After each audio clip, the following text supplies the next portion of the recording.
All right, here we go. So as we get started, simple ask, and I know you guys hear this on every single call, but it makes so much difference when we're teaching the class. Please turn your cameras on.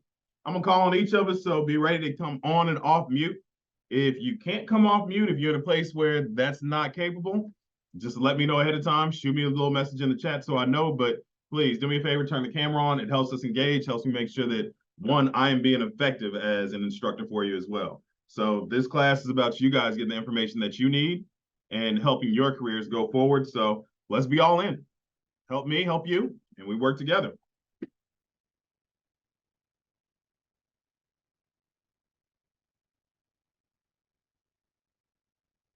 Thank you both. And this is one of those times where it's like, if you think that I'm talking to you, if you think it applies to you, the answer is yes, it does. Thank you, Kaylee.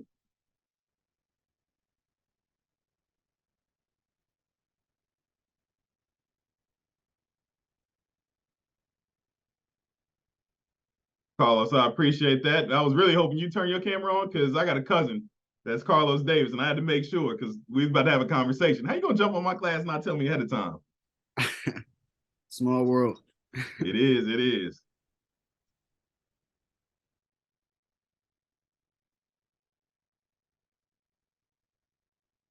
All right. Get them on, get them on, get them on so we can go forward. Um, for your class this evening, just to give you a little bit of a heads up about who I am and why I'm the person that's here teaching this class today. So, if you don't know me, my name is Brandon Martinez. I am the team leader, the director of relationships. I am. I will text Dawn the link so she can jump in. Thank you for that. I am the team leader, director of relationships here at Keller Williams Legacy. It is my passion, my goal. Well, actually, before I even go there, I've been in this industry for close to 18 years, actually 19 years.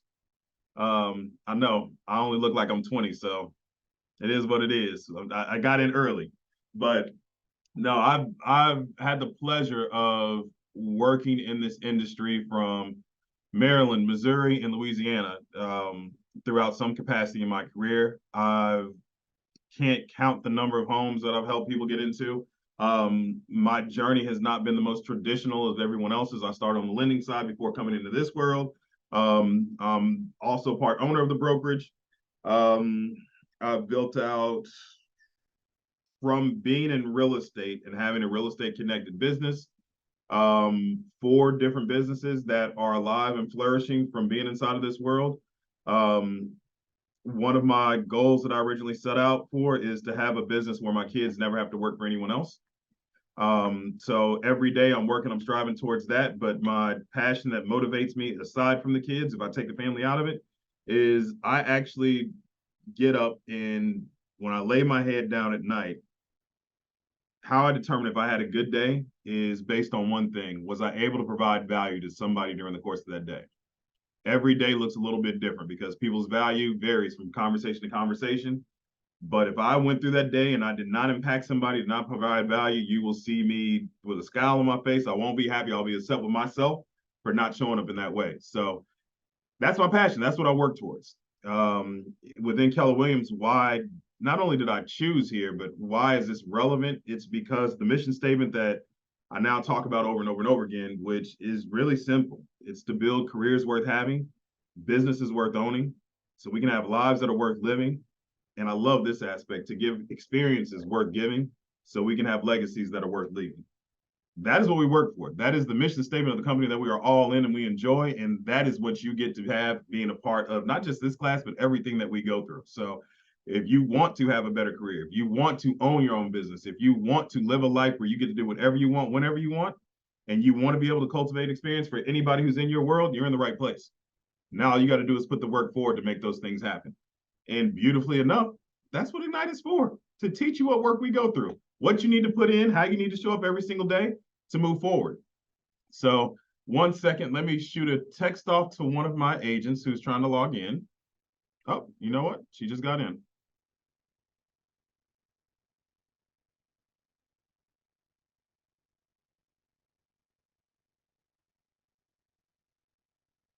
All right, so as I'm bidding people in, Here's a question. All right, so time to come off mute. Let's have a dialogue.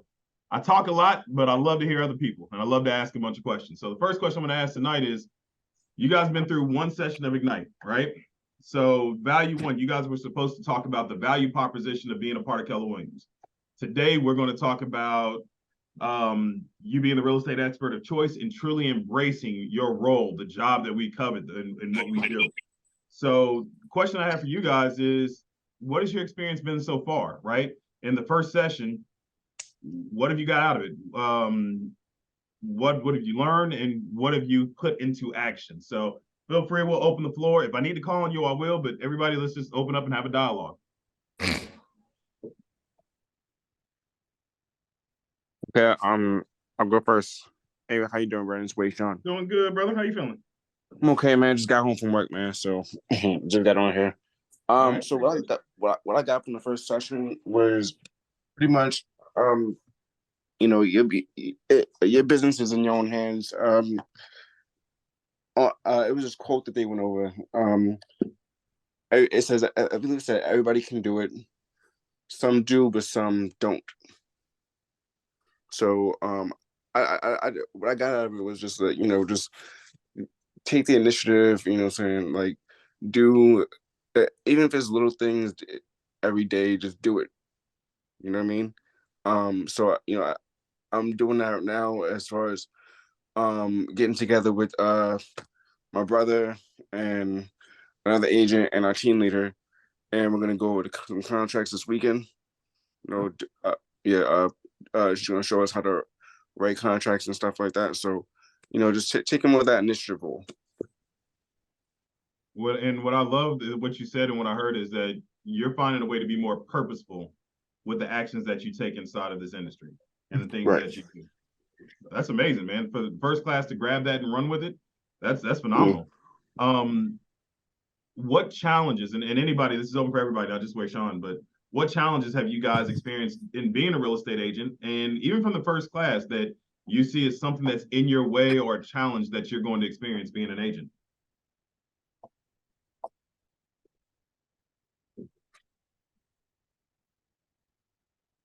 Okay, let's go first again.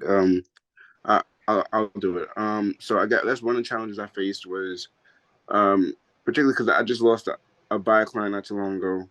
So what she said was, it's nothing I did. It just wasn't going the way she wanted to, and I kind of felt like I was to blame because I asked her, like, well, is there something I could have did? Is something you need me to fix? Is something I'm not doing right? Just let me know so that we could fix it. And she didn't give me a straight answer. So I was like, well, I started thinking to myself, maybe I could have communicated a bit better to her. Maybe if I kind of structured things a little bit better from the jump, things would have been a lot better. But you live and you learn, right? Yeah, well, I mean, you're doing something right there. Just the reflection that you're having. Yeah, it is that helps you get better the next time around. So you're going to experience over and over again, right? Moment of vulnerability. So this group is your group. If you can't be honest in this group, I don't know who you're going to be honest with in real estate. So be comfortable sharing in this group. We're here to make each other better. I had this conversation last night.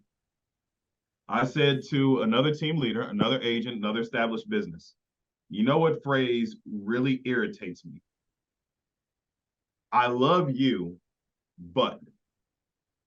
Because anything you say after that but is not going to be something positive, and it's not going to be reinforcing the love that you have for me, right? And typically people say that I love you, but when, hey, I love you, but I'm going to go with somebody else. I love you, but I got to look in a different direction. I love you, but right now is just not the time.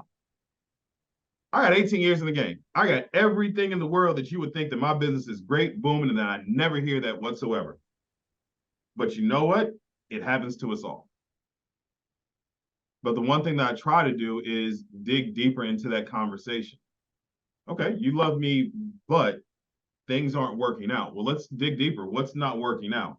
And there have been times I even said, and this isn't a conversation to change your mind, but this is a conversation for next time I'm in this situation, I want it to work out. So what needs to happen? What do we need to change? So, Ishan, when you went through and you start asking those questions to have reflection to be better, it makes a difference, right? It's something that you can build, you can grow on. And no matter how short or how long you've been in this business, you always need that feedback, right? Right. Reality is we get surveys because we want to see a survey right now show that our business is great. Look how many 5 stars I got. The truth is that survey should be a reflection of what do we need to improve, or where is our area of strength that I need to put more effort, time, and energy into, right? That's what that survey is truly for you to be better. It's turned into a bragging rights tool, but it's really about how do you need to show up with the next person in that same situation. I appreciate you, Ishan. Thank you for sharing. No I problem. mentioned somebody, I see somebody put in the chat that fatigue. Tell me more.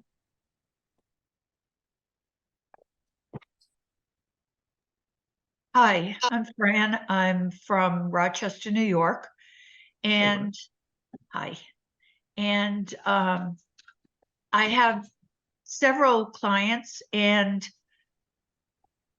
I've shown houses and put in offers, and they're not being accepted. And I've tried to learn more about CMAs and giving an educated, or trying to educate my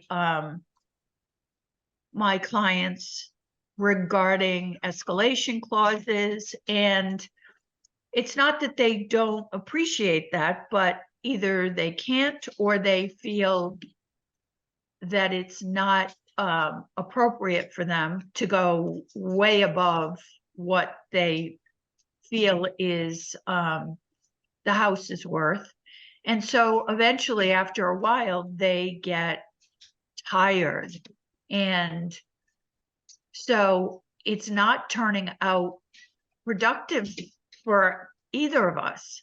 I've shown them a lot of houses, and I haven't been accepted for one yet.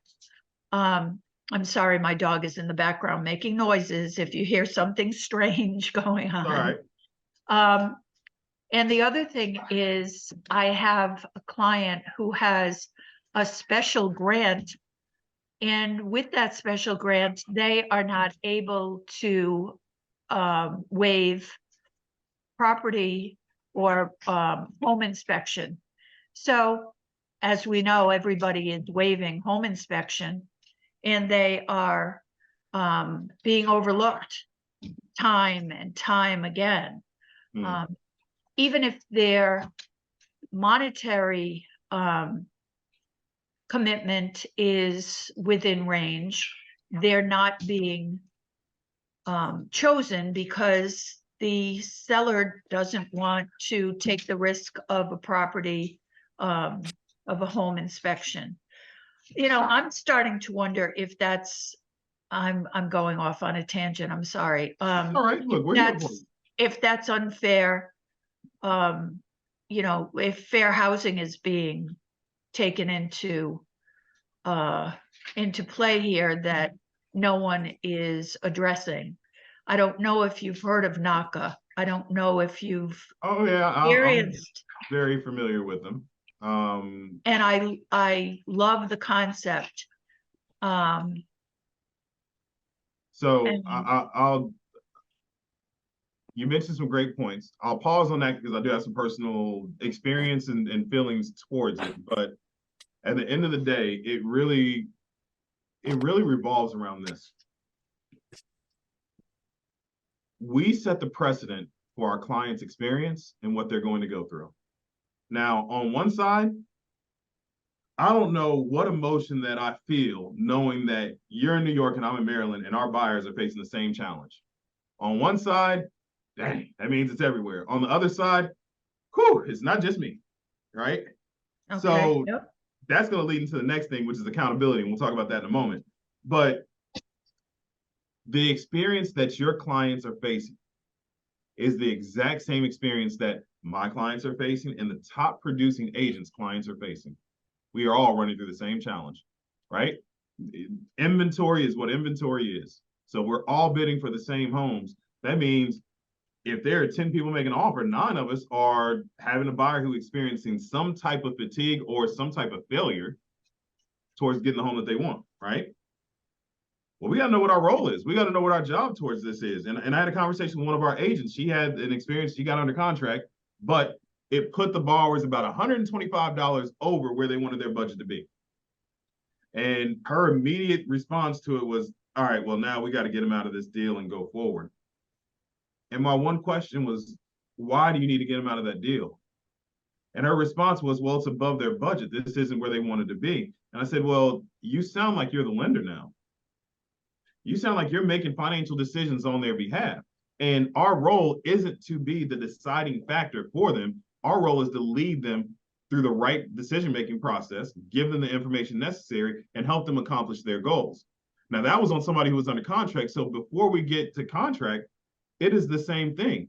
If we're educating that client to know, one, they see it on the news, they hear it in any ads, they probably talk to more than just us as their agent, and they know that this is a tough time to buy a house right now because you're still competing and your interest rate's higher than what it was and every other factor out there that makes it more difficult. They hear that. But where we show up, we show them the path to go from searching every single day to actually getting their home under contract. We make it an easier process for them. We keep them educated. We keep them energized and motivated as they go through. And we say, well, if I've seen 17 houses, how do I stay motivated and energized? I'll ask you this question. We need to refine our skill sets, and that's why we're in Ignite, so that we don't have to go out to see 17 homes. I had a long debate with an agent, and I don't show many houses at all anymore. And she You're only lucky. shows, well, you build your business to that point, right? Remember, business is worth owning. I want to own a business where when I'm driving, I'm going to a destination that I want to be at, where either I will live or I will enjoy, and I'm not going to 17 different locations for somebody else in a part of town that I never should be in anyway, right? But that's the business that I built. And you're building your own business, so that's the way it should look. So that this agent, she says she only shows an agent 2 homes. And in that process, you get a result, and it's one of 3 things that will happen. We're either writing an offer, or we're going back to my office to reevaluate our criteria for a home. And then the third, well, the third is essentially we're going to come back to this offer after we sleep on it. That's it. And every time they leave with another scheduled meeting to come back to the office. So now all of her trips are to the office where she's going to be anyway. And the clients now have a better experience because the house they go see, they know that they're going to do whatever it takes to get that home because it meets every criteria, and they're going to do what it takes because she set that precedent up front. I challenged her. I said, that sounds crazy. You don't deal with my clients. You don't have to go through things I go through. You don't know how competitive the agent next door to me is. I'm fighting with other brokerages, let alone the agents within my office to get the same deal. That will never work. And she walked me through the numbers because sometimes I need to see numbers and see facts. She has faced the same exact challenges that we faced. And what she said made so much sense. I coach, right? So in the evenings, aside from coaching real estate and businesses, I coach Little League. I coach baseball. And it's important for me that I'm out of this office at 4 p.m. so I can get my kids, get to the field, get it set up for all the kids who will be there. I enjoy that. I'm passionate about it, and I want to help the youth get better. I've made sure that my business is structured in a way that no matter what, everybody knows that I'm out of the office and I'm gone. If I'm not out, they'll kick me out to make sure I'm there. I got agents in the office who their kids play inside of my league. I got that from one of my agents. He's never missed his kids' games at all ever. And now he has a kid in college. And his thing was, I've always set my business up to be that way. Well, you know what? The reason we're able to do that is because we set a precedent for our clients. We give them the understanding of what they're going to experience with us. And we show up the way that we tell them we're going to show up. And now when something doesn't go right, if they don't get that offer accepted, if they have to go back and search and find a new home, they understand it's part of the process. This is what we go through. All right, let's do it again. But we're not wasting time seeing 7 homes that don't fit their original criteria. They're going to send stuff. They're going to send lists of homes that don't match anything that they've ever told you. In the beginning days, yep, we're going to go look at them because you never know, that might be the one. But what we do now is, you told me you needed no less than 4 bedrooms. You had to have 3.5 bathrooms minimum, if not 4 bathrooms. You just sent me a 2-bedroom townhouse with 1 bathroom. Yes, it's been recently renovated. How does this meet your criteria? I'm not taking you to see that home. We're going to sit down. We're going to walk back through, because if something has changed, let me know, and then I'll adjust my search criteria to make sure that I'm showing you the right homes. But if not, you're going to waste your gas, you're going to waste your fatigue, and you're possibly going to waste the perfect home searching and just looking at a home just to look at a home. And you know what happens? My brother is a prime example, and I use my brother because if there's anybody in this world that will fight with me on everything tooth and nail, it's my brother. Yep. And exact situation happened. We walked through that literally that's his conversation. And he said, you're right. Those are my words. This house doesn't fit at all. I just figured that if I can't get the home that I want, at least they will tell me yes. And I was like, so now what do you want me to do with that information? Do you want me to, one, let you get in that house and then a year later be upset that you have that home? Are you going to come back to me, or are you going to go to somebody else? He's like, I probably wouldn't come back to you because you let me make that stupid decision. I said, right. So I should stop you right now and walk this through, because if you change your mind, I'll be happy that you buy that home. Now, my kids may not be able to spend the night over there because you only got 2 bedrooms, but I'll be happy you buy the home. That's my brother. I can yell at him like that, right?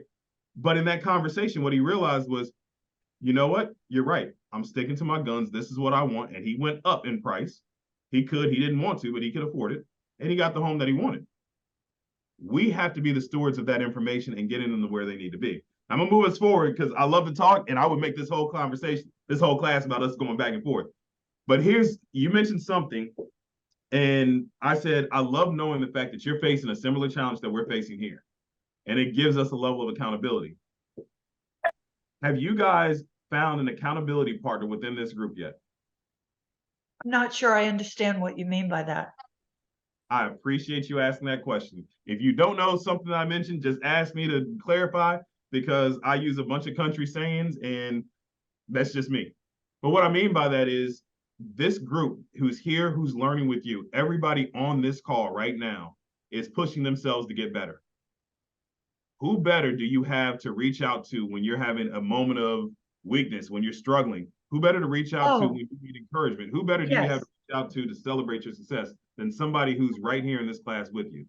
Well, I have a coach that I value very highly. Great. The more the merrier. My productivity coach is wonderful. The more the merrier. Me too. Yes, Kate. I know you're here somewhere. Well, that's a perfect example. You have Kate that's right here, right? Yep. You know, and I'll use a couple of my agents. You guys have each other to always have in that conversation and go forward with. The people who are in this classroom, a lot of them are going to be facing the same experiences you're facing. If you join my market center, I give people 3 criteria. The 3 criteria is, 1, that you engage. No matter what we have going on, whether it's a class, whether it is a social event, whether it is something we're doing for the community, engage. Find a reason to participate and engage with the agents who are there. If we have a roundtable meeting where it's just a random conversation, jump right in the middle of it and engage. Everybody in my market center is open to that conversation. The second thing is you have to be willing to work, because nobody wants you to engage with them if you're not working just as hard as they are. Now, be willing to work doesn't mean that you're closing 100 homes a year, which I always say, we want you to get there and we're going to encourage you to do so.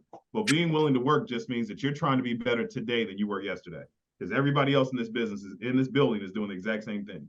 And the very last thing is that you share. You are going to fail. You are going to succeed. You are going to face things that you've never experienced before. You're going to find that you were completely ignorant to something that happened, and now you got to find a way to go through. Somebody else inside of this world has either been through it, going through it right now, and can give insight to what you're going through. And even if it's nothing more, just for you to feel comfortable about, you know what, it's not just me. That's going to help you move the needle forward. So I asked that question. If we don't have it, part of my class, you will find somebody inside this group, connect with them, have a conversation, and build yourself a network that you always have to make you stronger and make you better as you go forward in this business. Okay.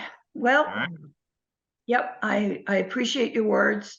I'd love to have a further conversation with you about NACA, because I do not have a lot of experience, and I want to be successful with this client, and you may have the experience that I need to help me get there for her. Yep. When we take a break, or I'll give you my contact info, which I'm going to put it inside the chat. We can talk offline and have that conversation to help you out on that one. All Thank right? you. Thank you. So I'm going to share our screen here, and we're going to get started into the official Ignite class. So here we go.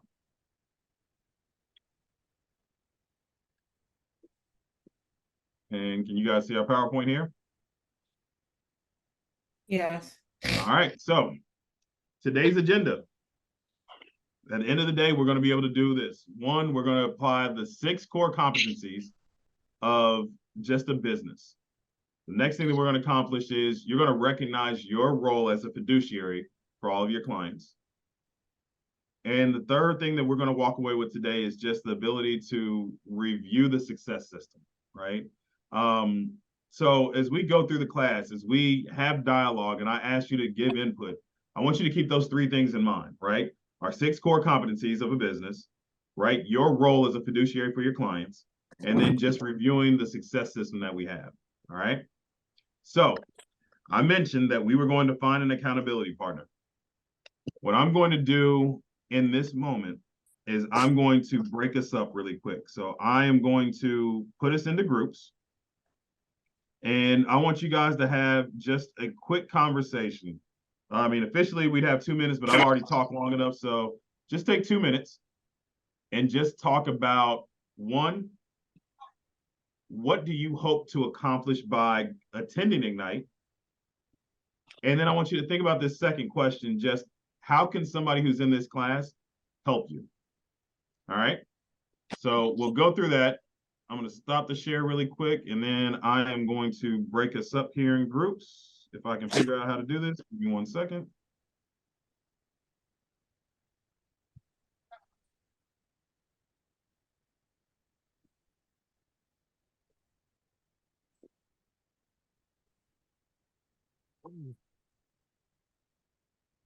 So we have 24.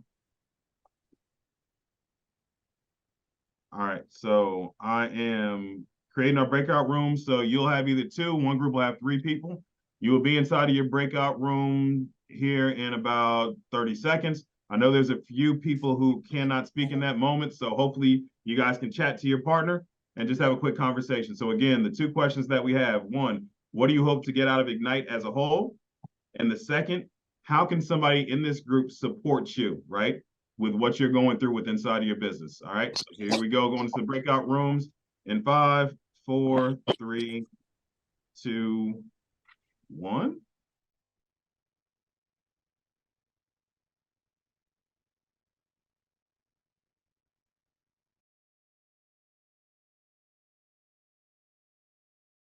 All right, I was only able to pop into a few rooms, so hopefully you guys are able to exchange some valuable information, some good contact info, and go forward from there. I'm actually pulling up, I'm going to share a couple things inside the chat just to make sure that you guys have my contact information and the best way to book and schedule time with me as well. And you got to forgive me, my computer's going slow.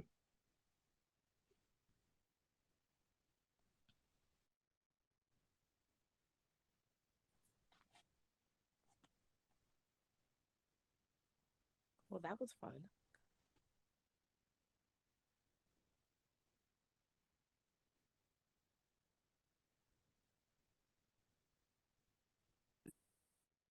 Okay, so in the chat, I just put a couple things, my phone number, my email address, and then also I just gave everybody here access to my calendar.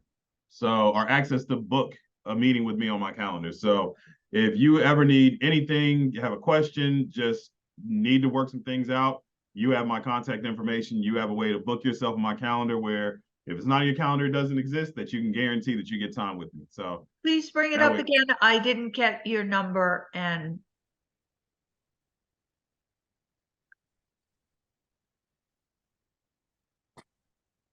I'm going to take a picture of it.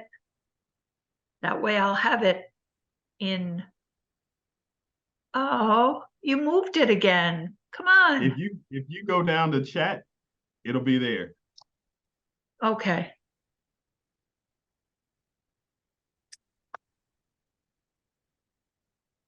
All right, so Thank you. no problem. All right, so in just that brief moment, I'm gonna ask you guys to share again. So here's a question. Oops, clicked the wrong button.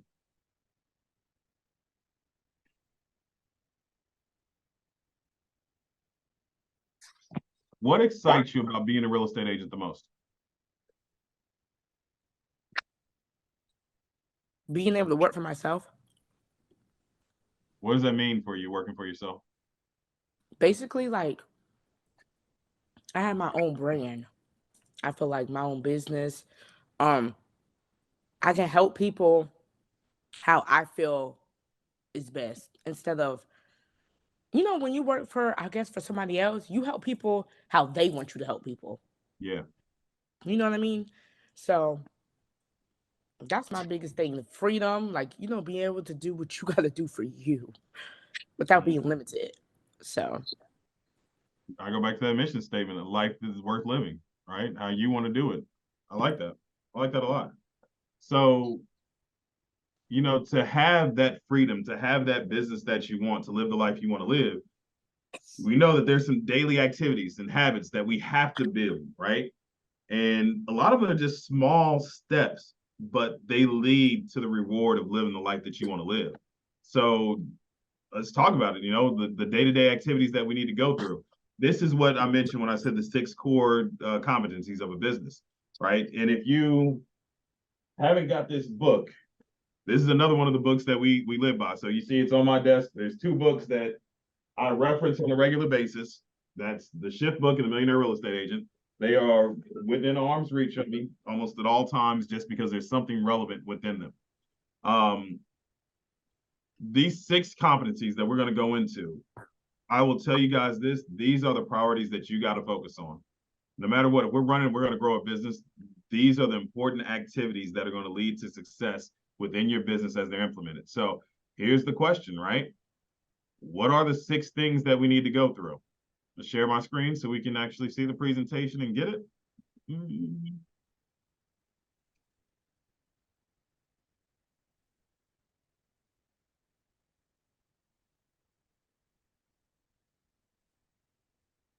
All right, you guys see the slideshow?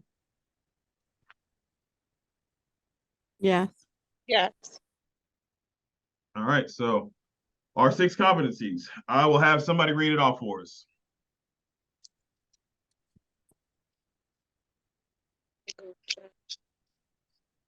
I'll read it.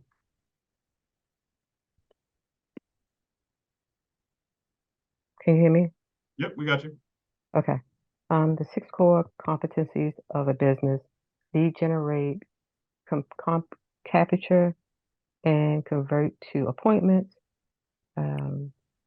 present to buyers and sellers and get agreement, show buyers and market sellers, write and negotiate contracts, coordinate the sale to closing, manage the money. That's our 6 things, right? That's the key of what we do, just laid out as simple as that. So here's a question. What does the first one mean to you? Lead generate.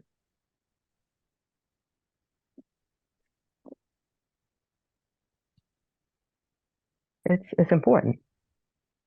It's important. It's how you get yourself out there, to me, to introduce yourself and to just, I guess, see who's out there, who's maybe sometimes ready to buy and maybe not, maybe sometimes ready to sell, but at least you get yourself out there, your name, and y'all know who you are. Kind of, sort of, I think. Okay. I agree. I agree. What else do we say? Why do we think lead generation is important? I'm gonna hop on for this one. I'm at my son's karate for this hour, so I apologize for listening in mostly. But Sorry. my heart speaks to this one, so I got to talk to it. So that maybe it speaks to someone else. I lead generate because I want to offer the good that I have to others, and to not lead generate is to withhold that good. And so that's how I've gotten over my call reluctance, my door knocking reluctance. I will get out there because the Bible says, whatever you believe in, like, do not withhold good. And I have good to offer. And so I'll get out there and have those conversations. I feel passionate about it, as you can see. So I had to unmute and plug out for a second. Dude, I love that. I absolutely love that. Like that. Yeah. That speaks to a class that I teach, which it really is just that. You have a passion, you have a gift, and you need to share that with the world. If we truly believe in the business that we're doing is going to cultivate good, then yes, we need to 100% go out and share it. And honestly, I love that more than what I was even thinking about for why lead generation is important. I mean, if this isn't about real estate and this is about any business that you could possibly have, if you have no leads, you have no business. So we talk about lead generation being important. Think about that. If you've had your license for over a month, have you had a day where you were sitting at home and you're like, I know I should be doing something, but I have no idea what I should do? If you have no leads, you have no business. If you sit at home and you don't lead generate, you don't do anything, you're not going to get business just randomly fall into your lap. And if it does, you will be holding on to that deal for dear life. And 9 times out of 10, that deal probably isn't worth its weight in salt. I think Michael said it best. If you lead generate, you're sharing your talents to the world. That's what we need to do. So that's the importance of lead generation to me. And I love Michael's importance to it.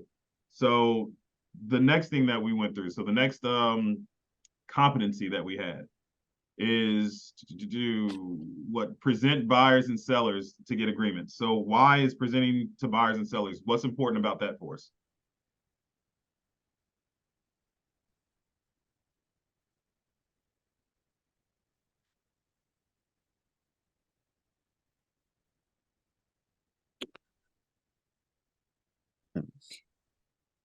So I'm taking go at it.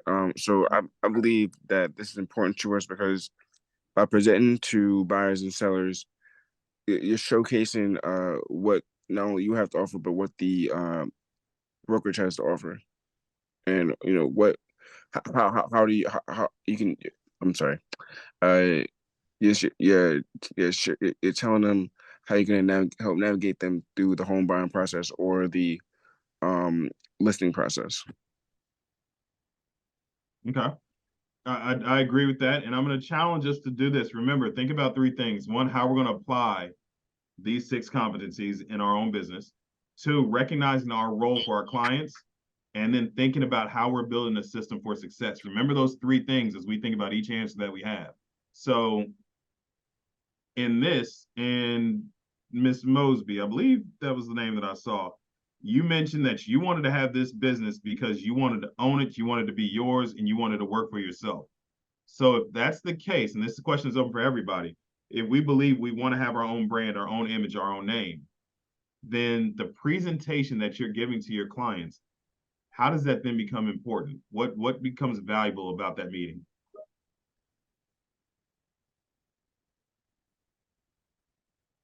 And Sean kind of mentioned it, gives you a chance to showcase the brokerage, but what else is important about it? It showcases you as a person and why you are the most important person in their lives right now. You got it. How valuable is that? Think through the first 2 competencies that are there. Michael just mentioned God gave him a gift to be able to help somebody get into their home. And he's doing a disservice if he doesn't share that through lead generation. Your lead generation gets you to have gets to have somebody to want to meet with you. And now you got to give that presentation to them. And Fran, you just mentioned it. It's how you show up to them. It's how you display why they should trust you, why they should work with you, what they should get out of you. That is a phenomenal thing. If we're building this business that we want to own, we want to love, we want to cultivate, these first 2 things get you there. And the beauty of it is you get to own this. Regardless of anything else that we teach, you can own those 2 things. Who you reach out to lead generate and how do you show up to them? So if there are 6 things that we need to work on every day, the first 2, we can see how valuable they are because it's now how your business is showing up. Now, I'm an hour in. I should have warned y'all that I'm the most long-winded teacher that we got, which is why they don't want me to teach sometimes because I do go over, but I hope it's valuable. So I'm gonna push through. I'm not gonna ask as many questions as I typically do, but I get hyped up about this because it means so much to me. All right, third competency. What does it say? The show buyers and market to sellers. What does this mean to you guys?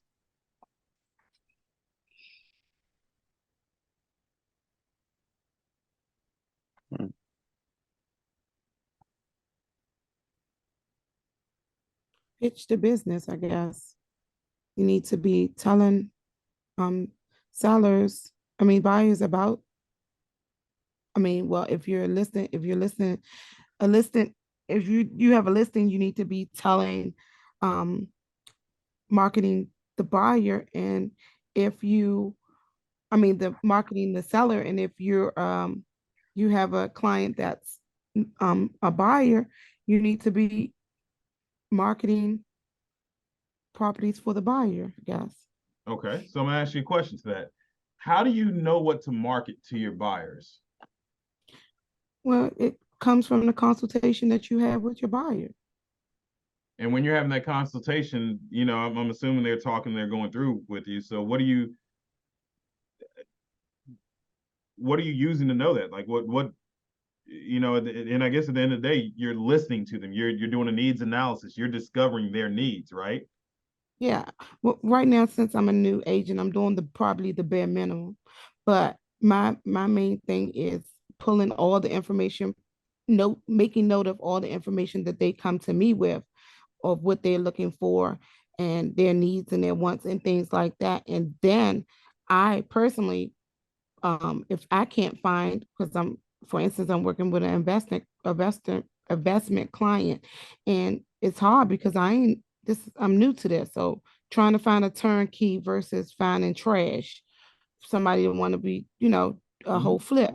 It's hard how to narrow down the search of finding exactly what would be good. You don't want to just send them a whole bunch of junk when that's not what they're looking for. If they're not trying to flip, they're looking for something reasonable, but they want to profit off of it at the same time. So I personally just, I seen things that they like and I mimic that. That's how I present. Or I turn to someone that's more polished and ask them questions on how they would go about it if they were looking for properties for an investor or things like that. So Tamika, you mentioned something that is phenomenal. You need to be rewarded for it, and I don't want this to get glossed over. You said you go through, you listen to their needs, and you try to understand it to be able to help them in a way that works best. Whether you're an experienced agent or a brand new agent or whatever industry you go into, if you start there by listening to your clients and understanding their needs, we're going to find a way to service them. Like that should not be understated. That is the key of this whole competency, is your ability to listen, do a needs analysis, and understand their needs. Because what you're going to find is, you just mentioned it, what they want is very difficult to find. So now you know that you may need to ask them more questions, help them understand what they're looking for may not be available, or they may have to tweak what they want. But because you understand their needs, you can help them see how they can get there.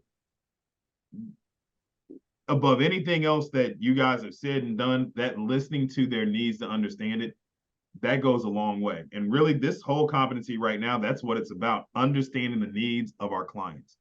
That's a key competency that we go through. So we got 3 that we went through so far, right? So the very first one was what? Lead generation, right? The second one that we went through was, how do we show up? How do we present to the buyers and sellers to get them in agreement? The third that we go through is showing the buyers and sellers, and showing the buyers and marketing the sellers, which means we're understanding their needs to know how best to show up for them and to get them what they are looking for to help they get their goals. So now we go to the fourth competency, and that is to write and negotiate contracts, right? So relatively simple. We can understand that writing and negotiating contracts is relatively, we can't get a deal unless they go into contract, right? I don't think this one is science on rockets, or rocket science, if you will, right? So this one is pretty much, we just have to understand the paperwork that goes along with the job. I can tell you that most of our market centers, we found some way to be able to help you with that part, help you with that, whether you have a great PC coach, a director of business development, whether you have a PC, not a PC program, a transaction management company, or somehow to help with that. That fourth one is probably the easiest of all, is just understanding our contracts. You should be reading that in your free time just so you have an understanding of what's inside the contract. Our fifth competency. This one is coordinating the sale to closing. So this one is a little bit, I think about one of our agents and what he says all the time. He's like, all right, your deal is under contract. If it's under contract, you should be stressing on the first three competencies and not so much worried about this one. Why? Because the contract dictates what should happen through the course of that deal. And we are there to make sure that every time frame is met and people understand what is coming up within that contract. This part is nothing more than just being a steward to make sure that every box is checked. Everybody has the information around each box. So if you understand the contract, understand your deadlines, then this one, the fifth competency, shouldn't be an issue at all, right? And our sixth competency, and I think you guys can see by the time I spent on the first three, what I find very important. But this one is very important as well. So managing the money. Please tell me why this is important.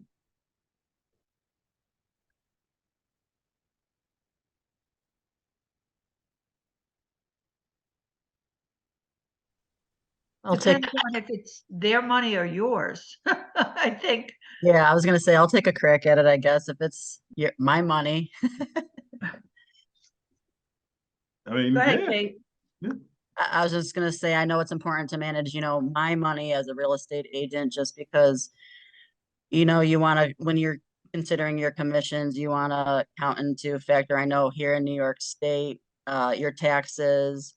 Also, you want to configure, the expenses you're putting back into your business to be beneficial.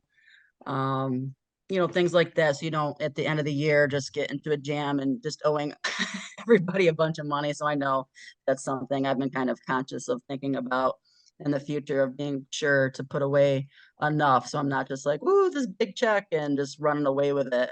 So, I couldn't say it better. Business will, business go ahead, will Tamika. vary too. I think it's good to manage your money on the real estate side, because business will vary. You will have some cold seasons and you'll have some hot seasons where sometimes you might don't sell a property at all for 3 months.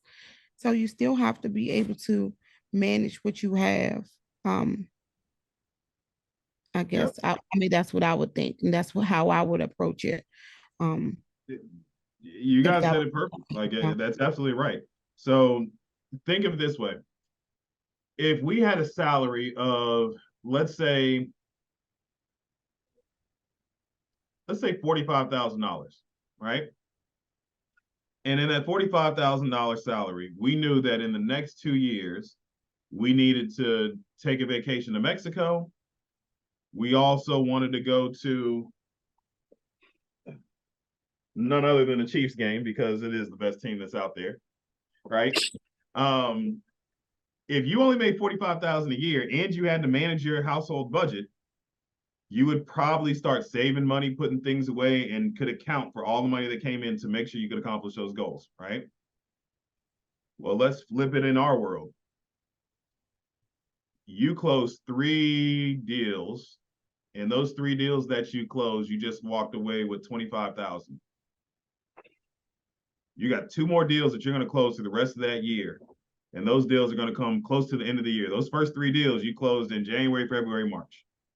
You don't have another deal that's going to close until November. How then are you going to find the way to budget to get to the Chiefs game, but then also take that vacation to Mexico? Now in January, February, March, things are looking sweet. We ain't got nothing to worry about. This is going to last forever. But then you just had 9 months where you didn't have anything come in.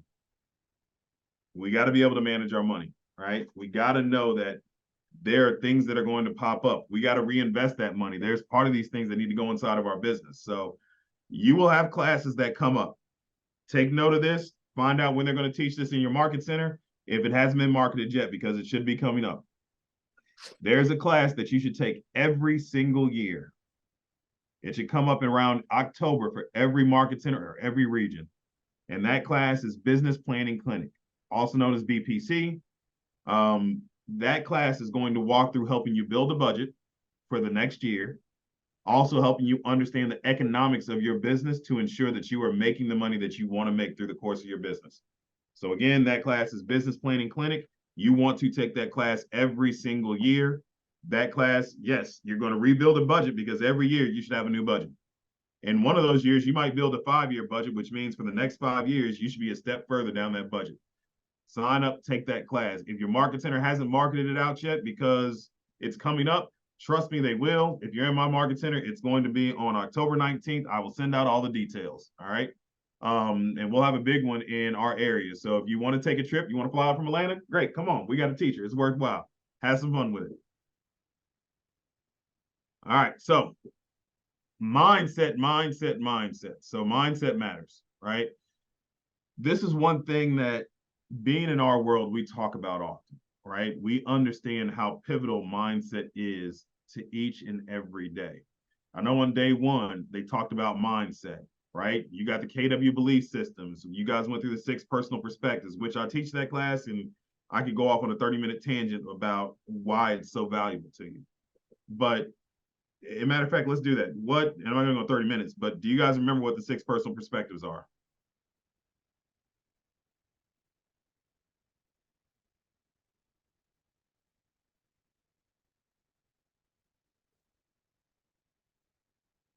Oh, don't let me down. Commit to self-mastery. Yes. Commit to the 80-20 principle. Uh-huh. Moving from E to P. Make learning based foundation of your action plan. Yeah, I guess I messed that one up. No, Remove you got it. your limiting beliefs and be accountable. So I have my favorite of all those is the very first one, right? Commit to self-mastery. So if my son was here, he would probably be annoyed, and it's probably going to be one of those things as he gets older, he's going to roll his eyes and be like, yeah, Daddy said this all the time. But I use this phrase, 10,000 hours. Anybody know what 10,000 hours is? Mm-mm. So somebody who probably got paid a bunch of money to do some study, who is probably smarter than I am, came up with this thing and said it takes about 10,000 hours to master anything. Here's the beauty of that statement. Every day is a day spent towards mastering something. Every minute that you spend is a minute towards mastering something. If you want to be the best real estate agent in the world, all right, well, we got to start spending time towards being that agent. So you think about all those other options that are there, right? You're committing to learning, right? You're committed to the 80-20 principle. You're doing things that help you master your craft, who you are, to get to where you need to be. And here's the beauty about mastering. You can master more than one thing at a time, right? So I use my son as an example because right now on the baseball team he's on, I don't want to sound like one of those parents who, yeah, my son is great, blah, blah, blah, blah, blah, because my son is okay, right? He was on an all-star team. He has a goal to get to the Little League World Series, and he has potential to get there. But does he put in enough work? That's the question.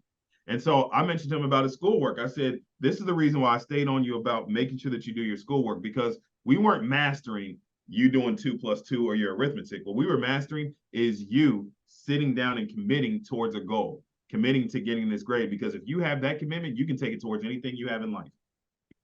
That's what you're spending your time mastering right now. So when we're on the ball field and we're practicing and he gets tired and he wants to play around, I yell out 10,000 hours. Are you spending your time right now mastering how do you get better at whatever it is we're doing? Or are you spending your time right now trying to find a way out of it?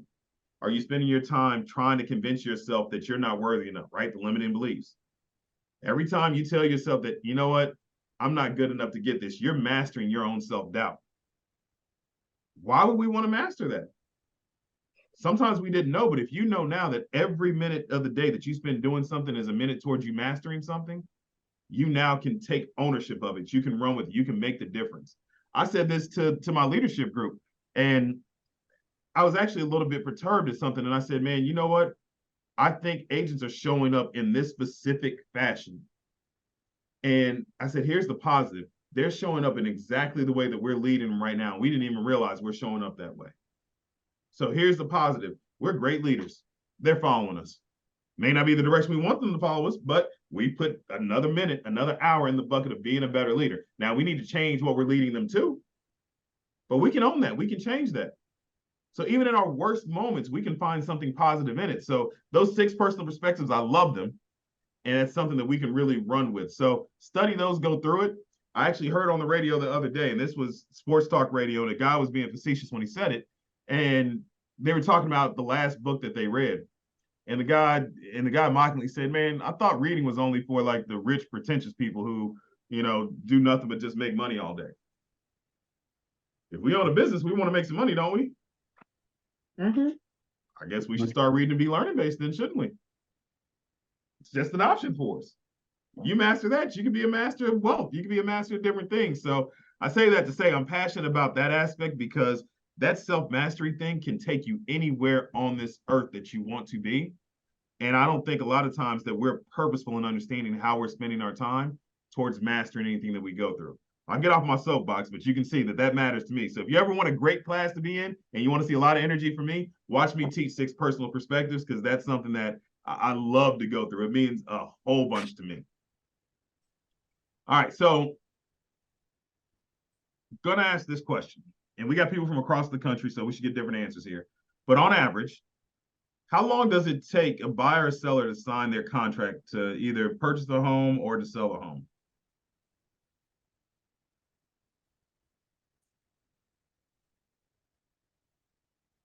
I'll participate for Rochester, New York area.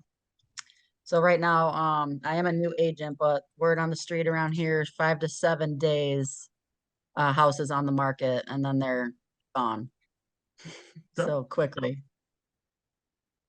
We got another part of the country. What do we got?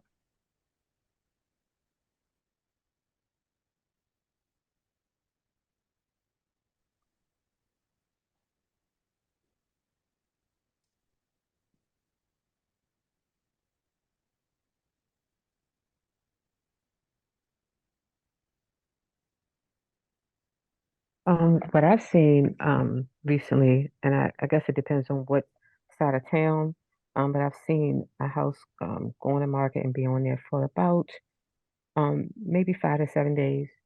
And within, um, I'm gonna say maybe about 20 days, it was going to settlement.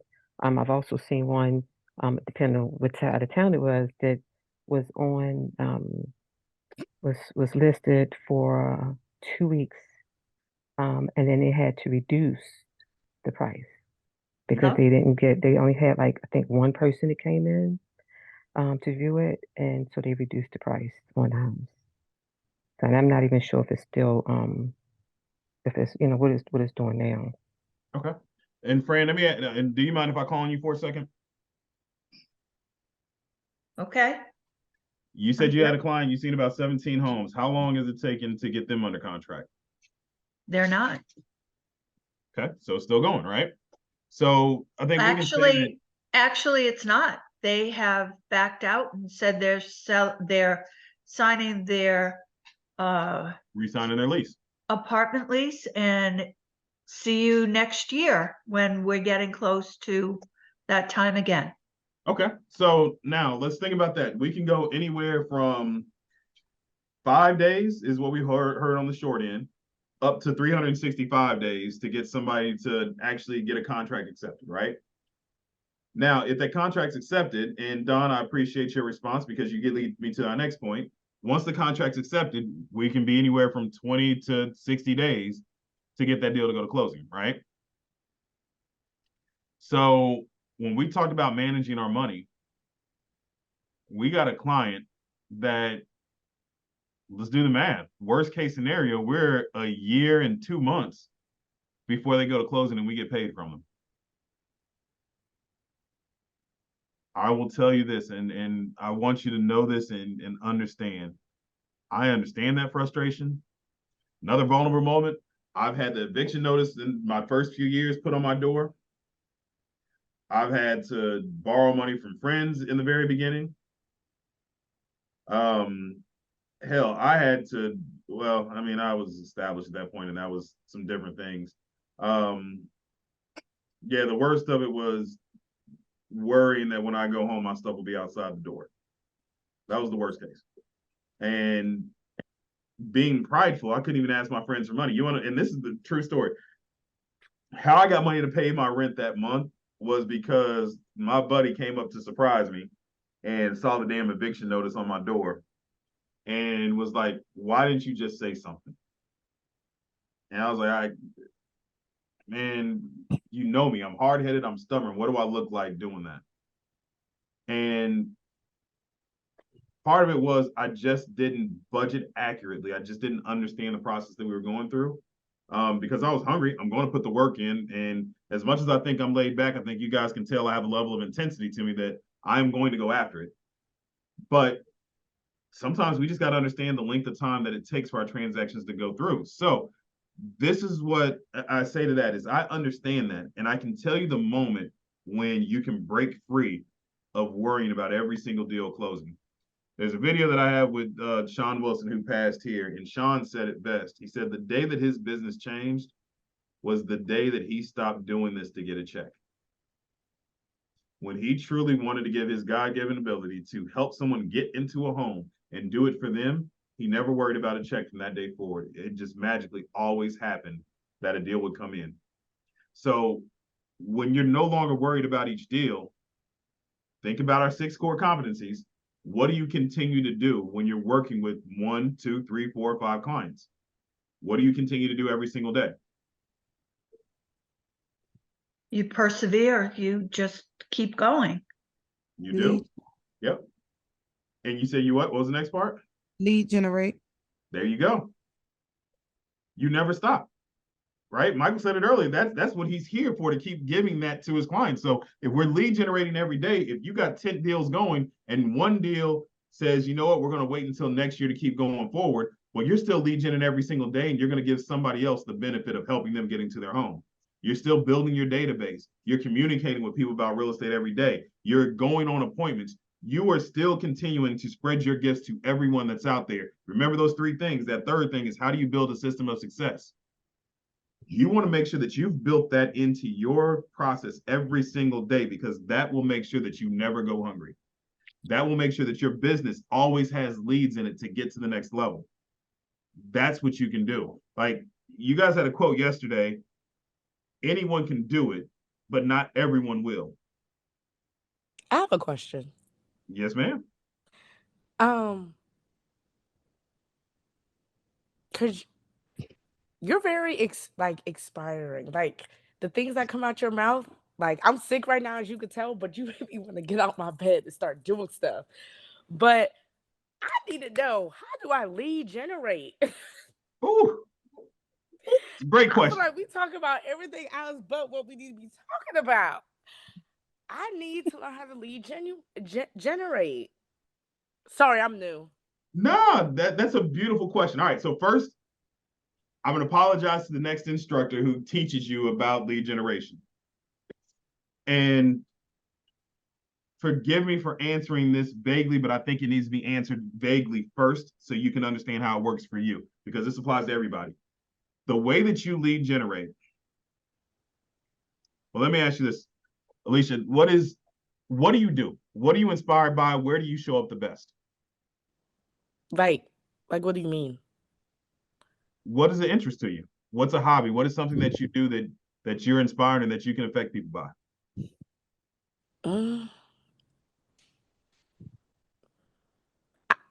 I don't have a hobby. I meet a lot of people. Like, I'm very sociable. I go out a lot. You enjoy that? I mean, I feel If like you do it all the time, I assume you enjoy it. Yeah, I feel like I would enjoy it more when I can actually talk to people what I really need to be talking to people about, and not just pointless conversations. You know what I'm trying to say? Okay. So, but here's my thing to where I'm going with it. If you enjoy being social, you enjoy going out, you enjoy connecting with people. You ask me how to lead generate, you just answer the question by doing that. Now think about what I just mentioned in the 10,000 hours. If you're going out and you're being social, You are mastering that craft. But how are you mastering it towards getting that person to know you, like you, understand what you do, and want to work with you? All you got to do is just shift a little bit of focus on when I'm out, I'm socializing, I'm networking, I'm engaging. I don't care if it's you go to the club every single night. You can find a way to make that a beneficial business. Truth be told, one of my favorite agents, he passed away, but Corey was a DJ. He was in the clubs every night. And that was his thing. Like, how do I blend this into my world? And we sat down and we were building a business plan to help him funnel the same clients, the same people that come see him wherever he is, to now follow his real estate business and now use him as an agent. Lead generation is just about understanding how do you connect with people. That's all it is. And if you can take whatever your passion is, run with it. One of my favorite lead generation stories that's out there, it's an agent who's in Georgia. And she mentioned that she wanted to start playing tennis more. I guess she was a collegiate tennis player. And she recognized with her business, she had no time to go out and play tennis anymore. So now she wanted to play. So she said, I'm going to take one day off every single day and start playing tennis. Then she looked at it as a lead generation opportunity. So she just did something simple, went on Facebook and said, all right, to anybody who wants to come play tennis, I'll be there at 12 from 12 to 2 on Tuesday. Come just play with me. I just want to have somebody to start playing with. And it turned into 1 to 2 to now it's a big thing. And that's the only thing she does to lead generate for her business is go out and put on tennis tournaments, not even tournaments, but just tennis days. So it went from her going out to now she schedules it. She puts it in different communities. She will pay for all the tennis balls, the tennis rackets, has branded towels, branded water bottles, because people who come out, they play. She becomes the highlight of their day, their week, their month. They play tennis with her. She gets all their contact information, and now she just builds a system of success to drip to them over and over again. Now, I'm not telling you to go out and play tennis, but what I'm telling you is if you have a passion towards something, if you know you show up well, if you've already put 17,000 hours or 7,000 hours towards your 10,000 in something that you enjoy, now all you need to do is find out how do you get those people in your database from whatever that craft is that you do. And I think that's the problem. You just said it. How do you get them into your database? Like, how do you incorporate that? Because also, as soon as you start telling people, oh, you're a realtor. Oh, you're the realtor. How's the market? It sucks. I don't know. Like, they're not really like the conversation just goes not where it needs to be going, you know? So you get to cultivate that conversation. You're in that conversation, right? Yeah. You can't tell me what I do sucks if I'm sitting here telling you that, man, matter of fact, you want to know something? All right, so this market right now has been crazy. This is for my Maryland people. Matter of fact, specifically to the Baltimore people. Do you know that in the month of August, we had one of the best months inside of this geographic area? Our market center alone, we closed the hell out of some deals in August. I just went through our lore report, which is a report where I get to see what the industry is doing, what our area is doing, and where we are. We blew it out of the water. So that same conversation that real estate sucks right now, man, you want to know something? We got more deals closed in the month of August than any other brokerage out there. We had more deals closed than we were year over year better than we were last year. How is that possible if the market sucks? You know what we did? We actually listened to our clients and we dug deep to make sure they're getting what they want. So if you think it sucks, this is what I'll tell you. Why don't you and I start getting in contact? I'll get your information and I'll start sending some things to you. If there's something that catches your attention, then we need to have a deeper conversation. You willing to do that? Guess what I just did? Add it to my database. And now I got you in the database. We can start working on that relationship and go further. Mindset matters. The way that we view what we do, the way that we spend our time, all those things goes into mindset and where we should be. And that even goes into the next quote that should pop up, right? Which is to achieve your highest potential, the 6 things that we just talked about, you have to do those well over and over and over again. And you just have to understand. And for the first 3, it's just understanding how you want to show up. I was at Mega Camp. I'll give you another thing to write down, things that you want to get to. If you can afford to go there, go. If you can't, make it a goal for you to get there. Family reunion, it's going to be every February. And that's going to be in Vegas this upcoming year. And Mega Camp. Mega Agent Camp is always in August each year. If you can start budgeting your calendars around those are 2 global events for our KW agents to be at because you're going to get such a wealth of knowledge. So Alicia, I'm going to go back to lead generation. We have playbooks. So reach out to your marketing center, just ask them for a playbook of whatever your passion is to lead generate. I watched a couple of agents from DC. I've been to their events. And Gary kept saying, you're not actually a real estate agent. You're an event planner that happens to sell real estate. You're somebody who loves to open houses who just so happens to sell real estate. You're a person who connects social groups who just so happens to sell real estate. These people are all on stage talking about what they do, and none of it had to deal with, all right, well, I just show people homes, right? Except for the open house people. But we love to cultivate events for people to come to. That's what we do. So they own nightclubs. That's how they came up. And so now they understand a nightlife experience. So they give to their clients. They understand the lighting of the place, how big the dance floor should be, the rooms for the introverts where they can be on the side and have their conversations where the music's not too loud and they can still engage. They built their business around, if I can put this on every single month, we're going to get a database of people that now we can market to, and we built a system of success that we get clients from. We had another guy with his church, and matter of fact, on the same stage, he had a church group, and he was like, man, I love everything you say, except for I don't drink, I don't go to clubs, but I love the way that you put an event together because we do the same thing. I do neighborhood events, and we base it out of the church, and we have bounce house. We think about what do the kids need to do, because as long as the kids are happy, the parents stay, and we can get deals. So they cultivate a whole experience around that. Again, go back to our mission statement, experience is worth giving. If you find out where your passion and where your skill sets are, you can lead generate that way, and you show up in the best way possible. So I'll take this moment, I'll pause, because I know I get on my soapbox, but what have we got so far, right? And Alicia, I appreciate the compliment. Thank you so much for inspiring us to run through a brick wall, because I get fired up and I want to do it sometimes. But what have you got so far? What have we learned, and what have we taken from the 6 competencies? 10,000 hours. There we go.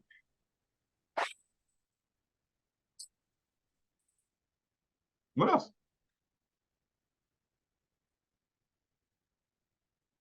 Whatever your hobbies are, like whatever you show up to the most, like like you said, what activities do you partake in where you're 100% at?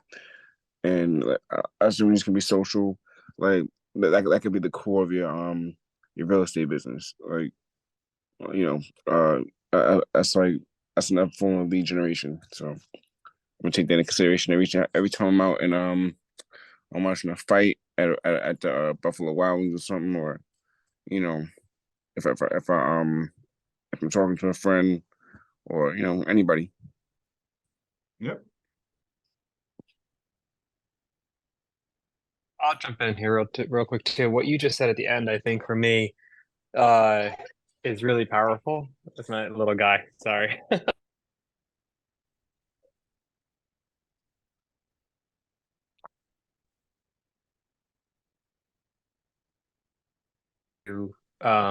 Letting me know that I'm on the right path.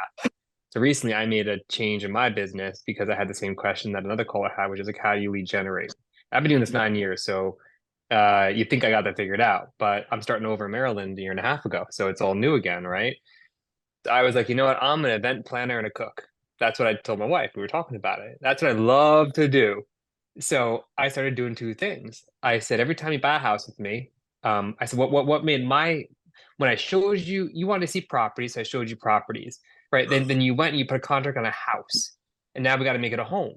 And I know that my home became a home when our neighbors brought me food. And so we're going to have a gratitude gathering. We're going to have a housewarming party. We're going to bring all your friends and family out. I'm going to cook.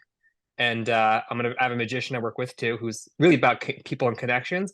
And he comes out and we cook and we drink and we have a good time. And I get the mailing list, add them into my database, and I'm not bashful about it. I'm like, I'm going to stay in touch, I hope you don't mind, right? And now I've got their friends and family in my client base. And then recently, this month is National Good Neighbor Month. Jimmy Carter founded it in 1978, whatever. 2003 ended up being on September 28th. So I reached out to 350 homes in my community. I said, hey, we got an acre property. We're having a grill and chill. Come on over. We're going to be cooking. We're going to be celebrating National Good Neighbor Month. and that happens on September 30th, and we're just having it for the whole neighborhood. So I want to say, like, I really appreciate you because I was not sure, but you're right. But that's beautiful. Like right there, you found a way that you can make people's worlds better because of a gift and a skill set you have. We try to make this business so much more complicated than what it is, right? All we have to do is show up in the ways that we show up. Now, you can't be scared of it. And don't get me wrong, right? That quote that was there, that we learned from the last one, which is what? Anybody can do it, but not everybody will. We always had a saying with the group that I work with was, we have no problem saying every single thing that we do to everybody. You know why? Because nobody's going to put in the work that we put in. You got to be willing to do it. So we can make this as simple as possible, but you got to go into action, right? So we mentioned those 6 things. If you do the first 3, you will be okay. How you do them, this is the beauty of having your own business. This is the beauty of you setting up the appointments and showing up how you want to show up. You can do it any way that makes sense to you, but you got to do it. You got to do it. So, and forgive me, I really honed in on that part because I think it was great. So I'm going to say forgive me in advance because I'm going to speed through a couple things because I don't want to keep you here until 9 o'clock. I do have some classes that I did stretch a 2-hour class into 3.5 hours. I promise I won't do that tonight, but we will go as long as needed. I'll tell you that part. Going through our roles, right? So part of what we do is understanding, and I said we were going to understand what our role is inside of real estate, right? So that was the second thing, is understanding our fiduciary responsibility to our clients.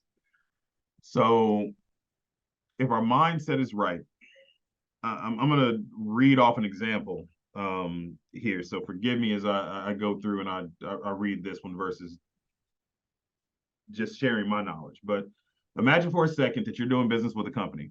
And for example, this is a car repair company. And that car repair company doesn't really care about your needs. They just focus on getting the job done and getting paid. They don't build a relationship. They don't stay in contact with you during the job. And they definitely don't stay in contact with you afterwards. Now let's imagine the alternative.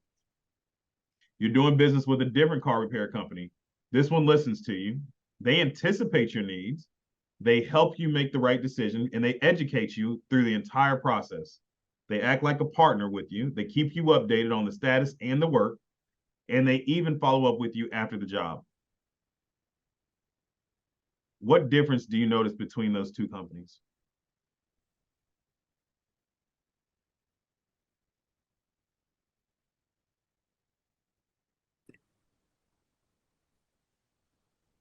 One's got a customer system. service. One has a system. We know the service.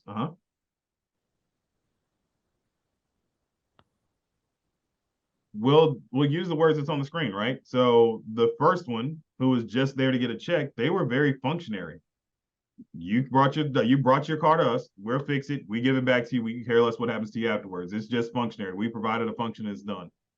But the one who's educating, who actually cares about you and walks you through this process, they're acting as a fiduciary to you, right? They are there. They respect you. They respect you as a client, and they want the best for you. So our role, right, is to be respected, and to be a successful agent is to be that same fiduciary for somebody through the home buying process. So in the Millionaire Real Estate Agent, Gary actually talks about this in one of the lines, and I'm trying to think of how he said it specifically. He's like, you know what, I should probably just pull it open and read it. I think it's the functionary is, I'm not that good. I was close, but I'm not that good. All right, so as he goes through, he says, a functionary is one who is in a specific task relationship with their clients. They do a job. While the fiduciary is one that not only does the task of the job, they also are in high trust relationship with their clients, so they feel totally responsible for the outcome. This is what's important about that is, man, we're here to build relationships with our people. We're building these relationships because they want to trust us. They want to know that, just as Michael said, I'm turning your house into a home. You're showing up for them in a way that they always want to come back. They want to give back, and they want to be there with you. By the way, invite me to the next one, because as a chef, I love food. and I just want to eat. So yes, invite me. Think about yourself as a client. For those of us who have bought homes, for those of us who want to buy homes, what was your agent like? Did your agent show up as a functionary, or did your agent show up as a fiduciary? And it's funny, a lot of us became real estate agents because our agent showed up as a functionary, and we know we can do a better job. I'm just the opposite. My agent was a fiduciary, and she inspired me to become an agent. I applaud that agent. That's how it should be, right? And that made a difference in your life, not just to get a home, but to say, I want to provide that same level of service. It's beautiful. It's absolutely beautiful. So when you go through and you guys went to the WI4C2Ts, right? So the W that's in that stands for win-win or no deal. And if everything that we do, we operate with a win-win or no deal, it does a benefit for that client, or it's not a deal. I just had an agent come to me. So my business has evolved a little bit, and I'm kind of doing larger head hunting type deals. So one of the agents came to me and he's like, man, I have the opportunity on about 8 acres in a town inside of Alabama. What should we do? How can you help me with that? My eyes lit up because I'm like, I got an investor who's actually looking in the South to build out a neighborhood. It's already zoned for certain things, and I'm running with the conversation. And you can imagine how I get when I get excited about something if you haven't seen it. So he asked me, he said, you're so quick to want to have somebody else jump into this deal and refer it out to them. If we know that this is going to take time, why don't we get our license in Alabama? We can make more. And I looked at him like, why? There is no win for the client in that. Neither of us, I've spent some time in Alabama, but not enough time to understand how to functionally do business there. And we're not going to show up the right way for the clients. Are you flying to Alabama for the next 5 years to get this deal done? Are you investing all the fees it takes to go through this deal, and in year 4 it backs out? We're not going to show up the right way. The way that we show up, we want to make it a win-win for everybody involved. That means there's an agent who's in Alabama that's better than us. That means our client may be somebody from another part of the country that we are connecting with, and we are connecting those worlds together, and we can build something beautiful out of it. And what happens is it's a win-win for everybody. Or we can act very functionary, and we can go down there and try to clean up all the commission. And there was a quote that I'd heard, and I think it was Jay-Z or somebody said, he's like, man, why don't you own 100% of everything? He said, because I could own 100% of 5 million, or I can own 20% of 100 million. Which one gives you more? And that 20% of 100 million, 9 times out of 10, you're in relationship with somebody else who's going to give you maybe 5% of 50 million next time around. And you're building a bigger world and bigger and building more because you're showing up the right way. So fiduciary obviously is the best way for us to be. I'm going to take a moment, mainly because I need to get some water, but also I want this to be a time for us to connect together. So I'm going to break us up into groups again. This one I'm going to do a little bit bigger groups. We're going to do roughly about 4 to 5 people in a group. And I want you guys to go through those 6 competencies that we reviewed and speak about which one means the most to you and talk about how you plan on enacting that inside of your business. All right. So I'm going to give us roughly about 5 minutes on this one. Give me one moment to get us set up.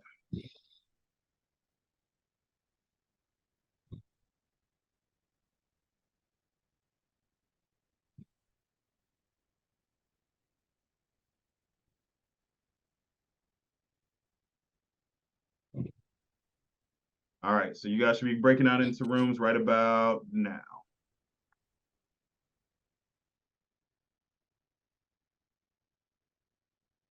And again, what we're going through, we are talking about the 6 competencies, what means the most to you, and how you plan on applying those inside of your business.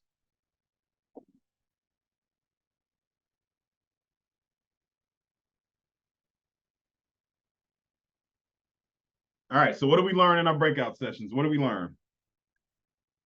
We were having a good time and you cut us off.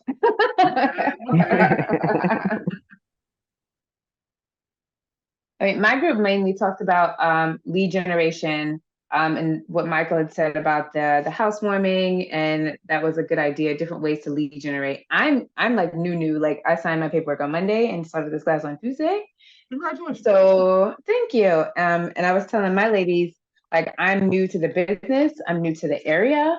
So, but you know, I feel like once I get out there, I mean, it's a wrap once I'm outside and being social. But for me, lead generation is important, and I'm sure I'll be thinking about that later. But for me, it's really the mindset. Like if I think I'm going to be top 5% in 2 years, I'm going to be top 5%, and I'm going to figure out the way to get there and put in my 10,000 hours to get wherever it is that I need to be.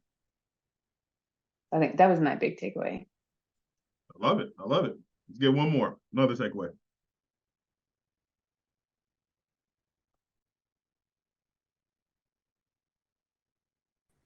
I think all of us was lead generating because even my team, we all have the same problems.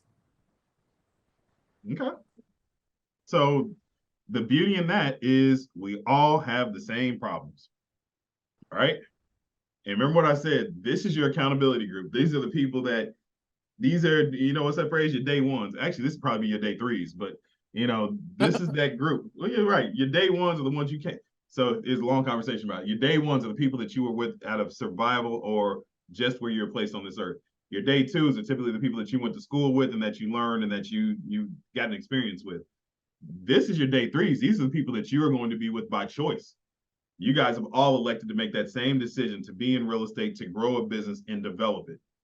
Your conversations in this group should always be about elevation, about what are you doing to get to that next level? How are you going to be in top 5? And how you're pushing your neighbor to get there because they're going to push you the same way. So this group should be different than any other group that you're a part of. There was 2 things that was said that stuck out. We all face the same challenges. So one, before we leave today, exchange contact information with multiple people in this group and find a reason to reach out on a regular basis. It's one of my homework assignments for you. And I'll even make it easy because I'm gonna give you time to do it later on. And then the second part is, if we're talking about lead generation and that's where our struggle is, then we're going to spend more time focusing on that. But we're going to talk about it from the next avenue. Remember, I want us to look at everything from 3 different ways. 1, understanding what we need to do, those 6 competencies every day. 2, our role and how we show up. How we show up, you could really sum it up in this. You have to care. If you care about your people, 1, you'll see your business change. Nobody, what's that phrase to say? Nobody cares how much you know until they know how much you care. If you can show them you care, it develops and it goes a long way. But that third thing for us to always think about is, how do we build that success system, a system of success around everything that we do, right? I just realized that word has came back into my diction, saying right all the time. So forgive me, because I worked long and hard to get that out. Now I just realized I'm bringing it back. All right, so all right, back to our presentation and where we are. So you guys mentioned one of your big takeaways was lead generation, right? And it sounds like you guys really have learned that first core competency, right? Without leads, your business can't sustain. And you have to embrace the fact that it's the number of qualified leads that you have that will either grow your business, keep you in business, or put you out of business. Nothing else about your business will have as big as impact about the more than the number of leads that you have. And it's just not leads, the qualified leads that you have. So we know why it's important to cultivate those leads, but I'm gonna ask the question of cultivating a qualified lead. Why do we think cultivating a quality lead versus just any in particular lead or just having a name is a driver of your business? Why do we think that matters?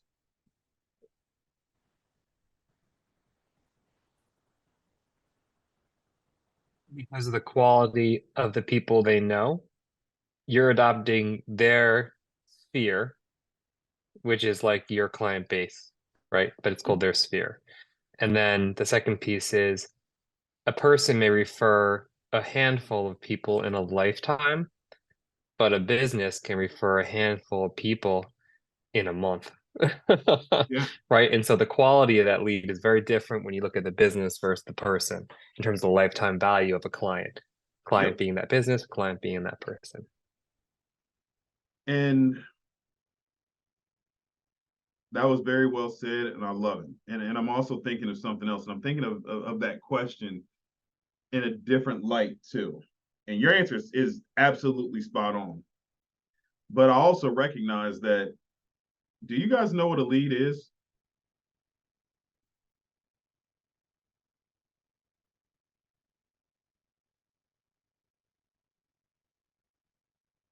All right, let me ask it this way. Do we know the difference between a lead and a contact? A lead is someone that you haven't had a connection with. You haven't developed a relationship with yet. Absolutely. And so to narrow that down, a lead could be something as simple as just a name and a phone number, sometimes just a phone number. Could be just an email address. So the quality of that lead makes a difference. So if we're thinking about all of our different avenues to lead gen that speak to us, and let's say I am, matter of fact, let's use mine. I coach kids in Little League, right? And I coach different age groups, and I'm involved with the youth in my area. Well, their parents who want to buy homes, if I have nothing other than their child's name, how much of a lead is that really? But if I'm able to have their name, their phone number, their email address, their home address, if I'm able to have all of these things, then the probability of me being able to turn that from a lead to a contact is much greater, right? So when we think about how we're going to lead gen, we got to think about the quality of the leads that we're going to receive. What will allow you to have more information? Now, here's the beauty of all those things. So any of the parents that I deal with, it is not uncommon, and nobody thinks anything different about me having all of those pieces of information about them. They actually voluntarily give it up and expect me to have it because of the relationship that we've built. So I say that quality lead aspect is just make sure that as we are connecting with the leads of this world, we are connecting in a way that we know that we could turn that lead into a contact.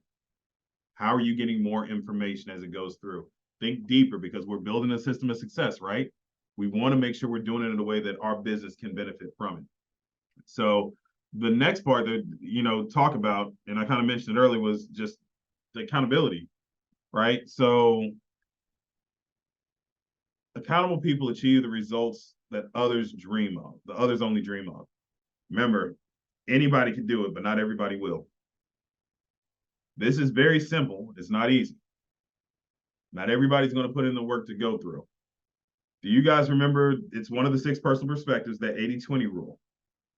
What did that mean to you? What did you get out of the 80-20 rule? 20% of what you do will develop into 80% of your results. Yep. So another way of saying it's the small things that matter, right? If you're putting those things, you're putting that effort into your business, you're going to get a lot out of it. The people who hold themselves accountable to doing that 20%, which oddly enough, that 20% is probably what fulfills you the most when you get it accomplished, but you avoid the most because it's probably the one thing that's like, man, I know I have to do this. And so we find a reason to avoid it. Think about our 10,000 hours. Bless you. Yes, I can see you too. So this part of being accountable to the drive that we have is, you guys broke into groups. You talked about different lead generation strategies. I'm gonna ask a question. What is a way that you can hold each other accountable to achieving goals? Just out of this group that we have, what's a way that we can show up for each other? Or let me rephrase this in a better way. Answer this question personally and answer it out loud so everybody can hear, and we can show up that way. How do you need somebody to show up for you to hold you accountable towards your goals? How can we do that for you?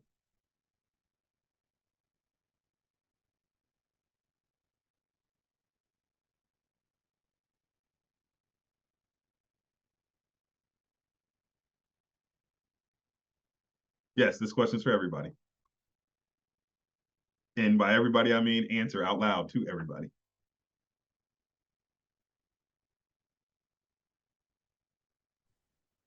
Well, I'm still trying to get in, but um, there is an agent that has reached out to me, and I do appreciate it. That's in here with us, and it kind of helps me because she lets me know what's going on, and that's what I need. And she lets me know, and it's like she's enthusiastic about it, and she lets me know what they're doing when they were doing the lead generation and everything like that. But I can't do anything just yet. But still, her letting me know what's going on, um, and keeping in touch with me, that's a great thing for me. So we kind of keep in touch with each other, um, and that's a good thing. It really is a good thing. It makes all the difference in the world. So. If I could give a gold star, Miss Kim Jackson, you would have a gold star right now. Thank you. Okay. So showing up, Yes, reaching thank out, you. and I hear a couple things in that. Reaching out to for one, knowing that somebody else cares about you and your well-being matters to you and it Absolutely. helps you move forward. Is that correct? Absolutely. Yes. And so Okay. that makes me comfortable, because it's almost like she hasn't been exactly in my space, but she has. She has. So that kind of makes me feel comfortable, with not only talking to her, but just because it's hard, and it's just my opinion. It's hard to trust everyone. And so just listening to her, I feel better. Even like I said, with the things that's going on with the field trips and stuff. So it makes me want to do these things. Like I'm so excited to do these things. Even the lead generation, like that's been a big thing for me too. But just knowing that someone is going through it right now, and I'm not saying that she's okay because I don't know how she is with it, but just knowing that she's doing it and she's excited about it, that's a good thing, I think. So I can't speak for you, Kim, but I'm just saying it makes a difference with me. Okay. Thank Uh, you. I've come a long way. It was hard at first, and I think going to the office and blocking that time to Legion has made me more comfortable. And this is my second time taking a night because the first time I didn't understand a lot. And this second time around, I feel like I'm getting more out of it because I have an understanding. And I try not to put where I'm at. I don't try to like compare where other people are that maybe started. This has been a journey for me. So just I'm glad that you're comfortable because they're the things that I didn't get when I first started somewhere else. So Right. And it's really interesting because, and not to get off the subject, it's just a journey. And like what you're saying, it's a journey. And so I'm learning.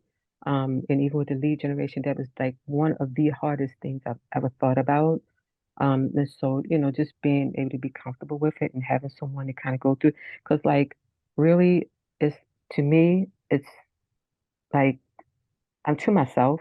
So to be out there and to share that with somebody else is kind of cool, especially to be able to feel comfortable with it.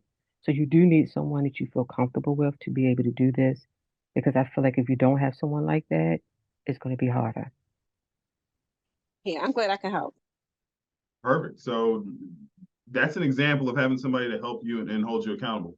Let's get a few more. So what else is something that we can do as a group to show up for you to help you with your accountability?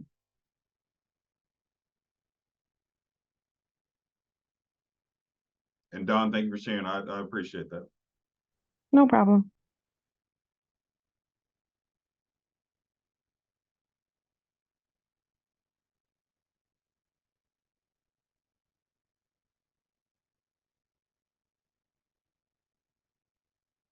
This is our chance. This is our not our cries for help, but this is us being able to again be vulnerable. What is a way we can show up to help you?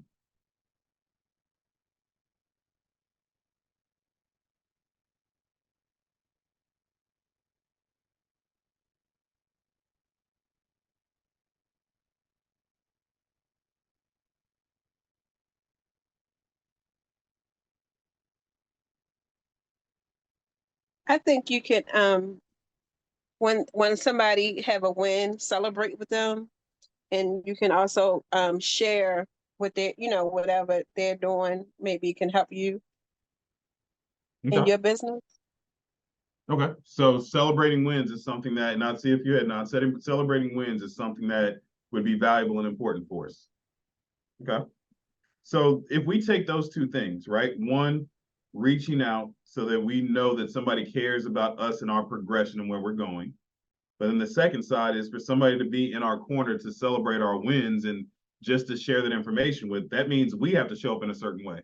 That means one, we have to just let someone know, what do we need help with? Where are we today? So you can know how to come into my world and check in on me. But then two, I also got to share with you my failures to let you know my success so we can both celebrate it. Right? So I'm gonna go through a couple of things. Each Ignite session, you should go through a portion of this to lead generate. I'm gonna cut through a few slides and then I'm gonna come back. So I'm gonna go a little bit out of order than what they traditionally go through. So I'm gonna share a quote on the screen, and it's a little bit different quote than how I typically say it. But I typically say a phrase that anything gets tracked gets measured, and anything that gets measured drives results. And one of Gary's phrases, he just puts it out there: if you can measure it, you can improve it. And my daughter just started tennis lessons, and my wife asked me, why are you taking her to go out and play tennis ahead of time? And my answer was, I need to know that I'm getting my money's worth out of her lessons. Because if I can play with her today and I can see what her skill level is after she has her lessons, I should see improvement, right? Anything gets tracked, gets measured. Anything gets measured, you can drive results. So your business is no different. Anything that you can track it. You'll be able to measure it, and you'll be able to see where you improve and where you grow. Think about the accountability conversations we just had. If you're having somebody check in on you, if you can talk about where you are today, I've only had one deal, I haven't had a deal, I've got a bunch of clients, I'm new to my area, I'm switching, I'm trying this for lead generation. If you can track where you start, you can then have that follow-up conversation of, oh my goodness, I've gotten 5 clients from lead generation this week that now we can show up and celebrate you. Or we can check in and say, hey, I know last time you were talking about going to the mall to lead generate, so just want to check to see how that worked out for you. Right? Anything gets tracked, gets measured, anything gets measured drives results. So remember that as it comes to going forward. So now I want to do the one thing that I promised we would do. And oddly enough, I might actually finish perfectly on time-ish. As I said, I was going to cut out a few things, but this is what's important to me. And I'm trying to think of the best way to do this. We got 16 of us, so I'm going to break us up into groups again. So I'll give you time since I cut you off. This time, start by exchanging contact information. So that way, when I cut us off, you at least got the contact information. But exchange contact information so you have somebody to follow up with who will care about you and who wants to celebrate your successes. But they also need to know where your starting point is. So exchange contact information, talk about your starting point, where you are in your real estate journey that we're going through, what you've done thus far, what you're working on. So then when we follow up with you again, we can know what you've accomplished, we can celebrate it, but then we also can give you support when needed. All right. Contact information, share where you are right now and what you're working on. So we are, how many did I set up? All right, we're good to go. I am sending you to your rooms right now, I think. There we go.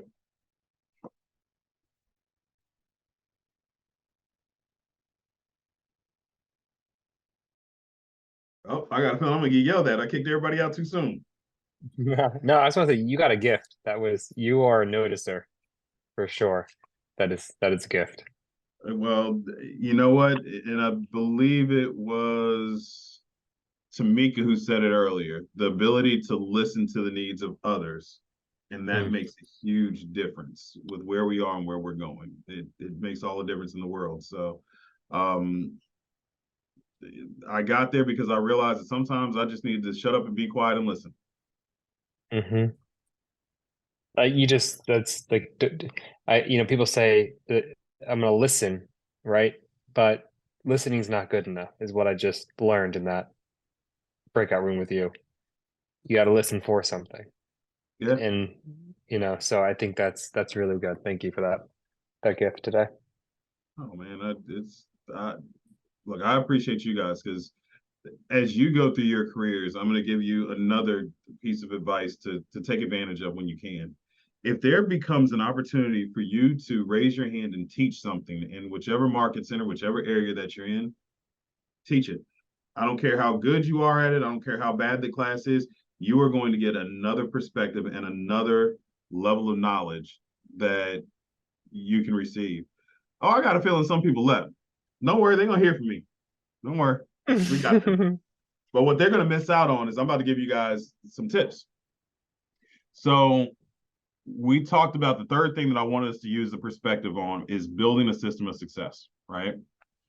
So I am going to give you the framework of what can build your success system. One, you got to have the knowledge of what's necessary, right? So to build it out, you're going to have to go through some things to get there. So the very first thing that you should be doing, find a way to role play. If you have a productivity coach, you got your accountability partners, you got another agent in the market center, you got a spouse, you got a child, you got, matter of fact, kids are awfully good because they just become very blunt and real and let you know they have no idea what you're talking about, which means nobody else has any idea what you're talking about either, right? But role play. The more you role play, the more comfortable you become with any conversation you could possibly have. The next thing, when we talk about lead generation, at some point in time, you are going to have to connect with any of those people you've added into your database, no matter how you add them in. Prepare the day before, the week before, no more than a week, of all of the contacts and the calls, the emails, or whoever you need to reach out to. If you can spend a day doing that, an hour doing that, 2 hours, however long it takes you to line up and organize that, you will find that it makes it so much easier to reach out to them through the course of that week because you've eliminated all of the busy work and now you can just get to the action, right? So again, prepare a list for who you're going to connect with. And now the next thing, we did role play and it's real play. You're studying, you're learning, you're getting all this information. Now we could just be career students and keep learning this information, or we can make our businesses better by actually putting it into action. You've done all the role plays. The only difference between a role play and a real play is the person can actually tell you yes and mean it. And that's scary. Like, don't get me wrong, that's scary as I don't know what. Like, that's probably the scariest thing that can happen is the first person who tells you yes. But the only difference between real play and role play is the person has the ability to tell you yes and get in action. And I struggle with this. So understand, no matter how long you've been in business, you can struggle. Update your database as much as possible. If you can comb through your database, if you're working in command and you can keep moving people and you can have a database that you're always in, you're always cleaning up, you're always turning, you're always updating every conversation, you will find that your business will flourish faster than anybody else's. Now, mind you, you can have success by not doing it. But I can tell you, last year I interviewed in some capacity 348 agents. They covered every level of business from being brand new, just getting their license that day, to being the #1 agent in their state. I interview agents because to me, that's the way that I can get knowledge and understand what people are going through and what experiences they have, right? Where did I get that from? Well, that's how Gary Keller wrote this book. He just interviewed a bunch of agents. So it worked for him, it could work for me. What I found in those interviews that I did was the agents who had bigger and better businesses that have lasted through anything, they have a database that they update and they maintain on a regular basis. You want the cheat code? That's it, right? Those activities, role play, prepare your call list, real play, and update your database. If you can build that into your daily habits, that just gave you your system of success.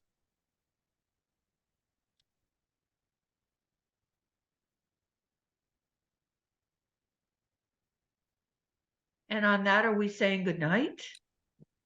With that, you were good to go. You were good to go. Now, in each Ignite class, you were supposed to have at least 10 to 30 minutes worth of real play, reaching out to your database, lead gen, and going forward. I love the sound of my voice so much that I took up your lead generation time. So commit to yourselves at some point in time between now, the next class, and through the weekend. that you're going to add in another 10, 20 minutes of lead generation to make up for the time and the information we got tonight. All right. Well, So thank you. no problem. If you guys have any questions, I'm going to stay on for a few minutes. Also, there will be surveys that come out, and I think they send them out later on. Fill out the surveys. I need them. I'm working to get certified to teach a couple of different courses across the country, and your surveys all help to get me to the qualifying level. And just like I mentioned earlier, your survey, whether you mention all fives or mention all ones, it's information that I use to get better. And I want to be better for every person that we come across. I mentioned to you guys earlier that I have a goal every single day, and that is to provide some level of value to someone. And if I've done that, then I've had a great day. And I'm hoping that each of you have gotten value this evening, and I appreciate your time. And with that, you guys have a great evening. I truly appreciate you guys this evening. You too. Thank Thank you you. so much. You too. All right. I'll be on for a minute. So if you need anything, you want to chat, I'll be here. I'm going to reach out to you because I need to get some more inspiration. You are incredibly inspiring. I So appreciate that. I will be reaching out. You may be my first interview. I would be delighted. I would be absolutely delighted. I do the interviewing so much that it'd be nice to just sit back and answer questions sometimes. So yeah, I appreciate that. Okay.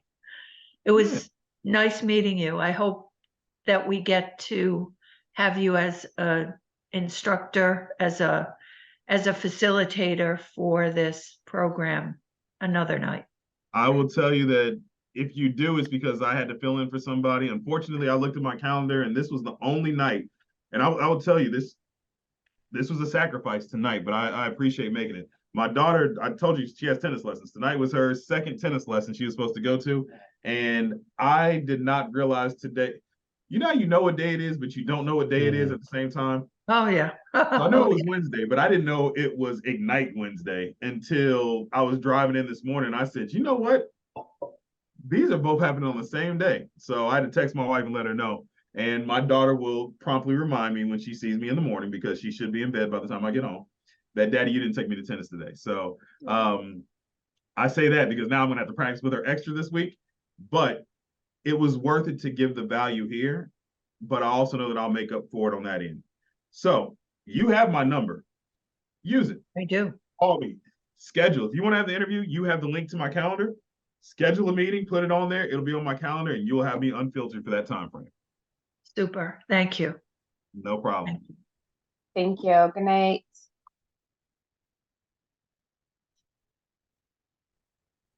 I want to ask you one question.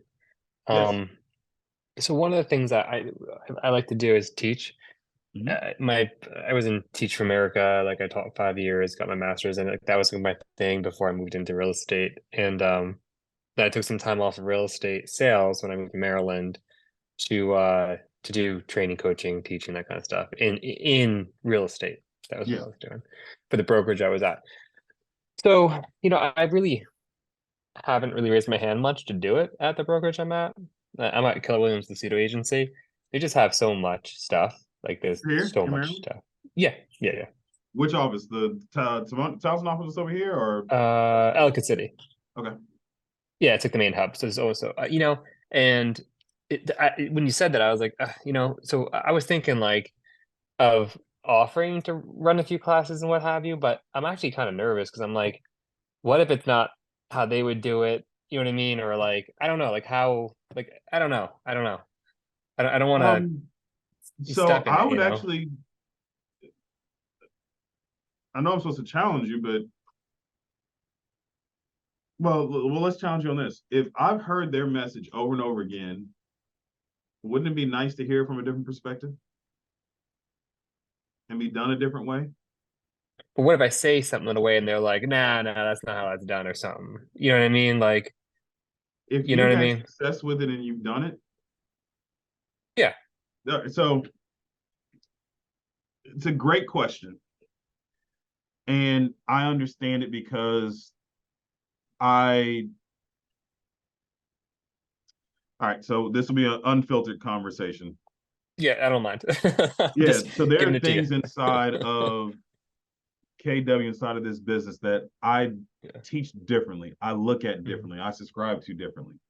And it doesn't mean that that information is wrong. It doesn't mean that my information is right. It's just how I perceive it and how it works for me. And one thing that I recognize is that some people need to hear that message in the different way to understand it. And there have been times that I have taught something and I've had to come back later on and be like, you know what? I was wrong. Or I didn't understand. And that actually is one of them. I didn't understand this the first time I've heard it. And I believe it was Kim who said it, that the first time she took it night, she didn't know what she was doing. And now she's receiving it differently.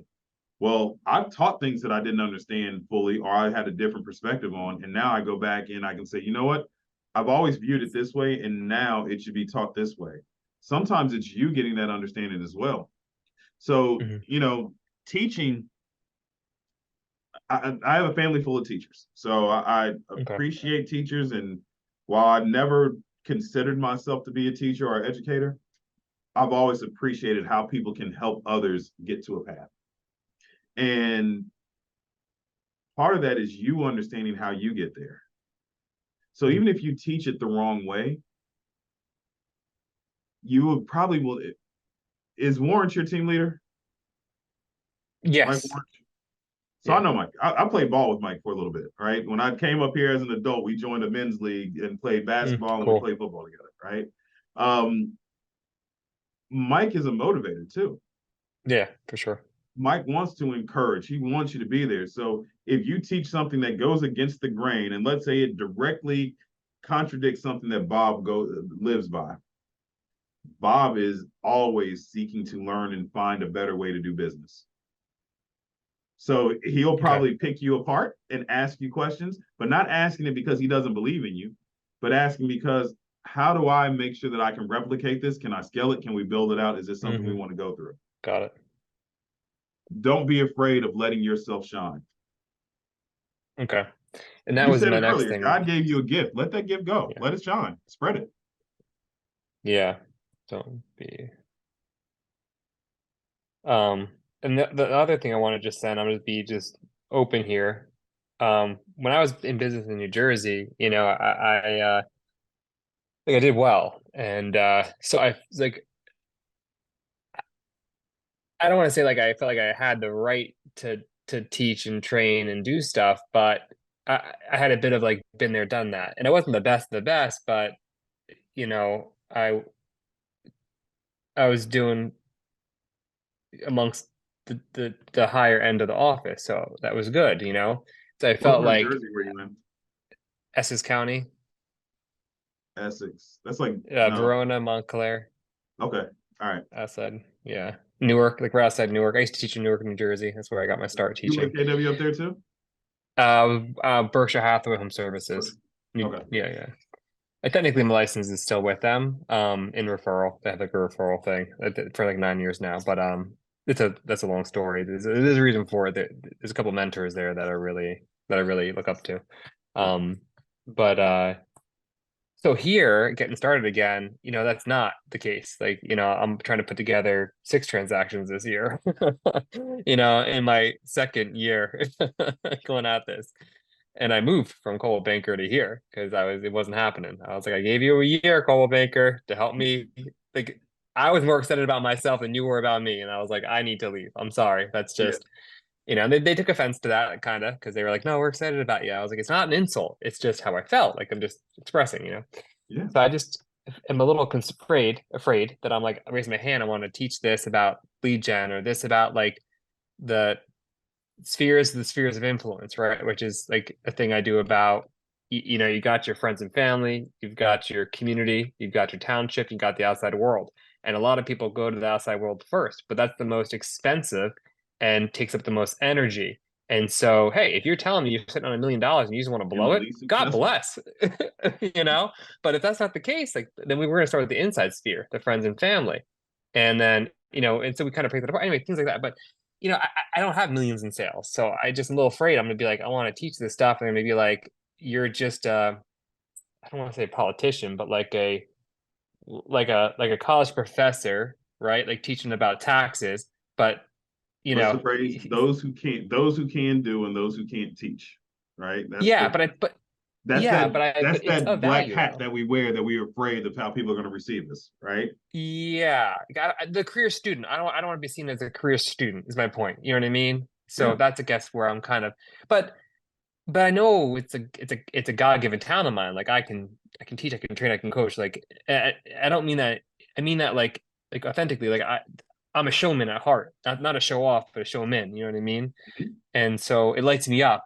And when I get lit up like that, it just the time slows down. Like it's like what I need.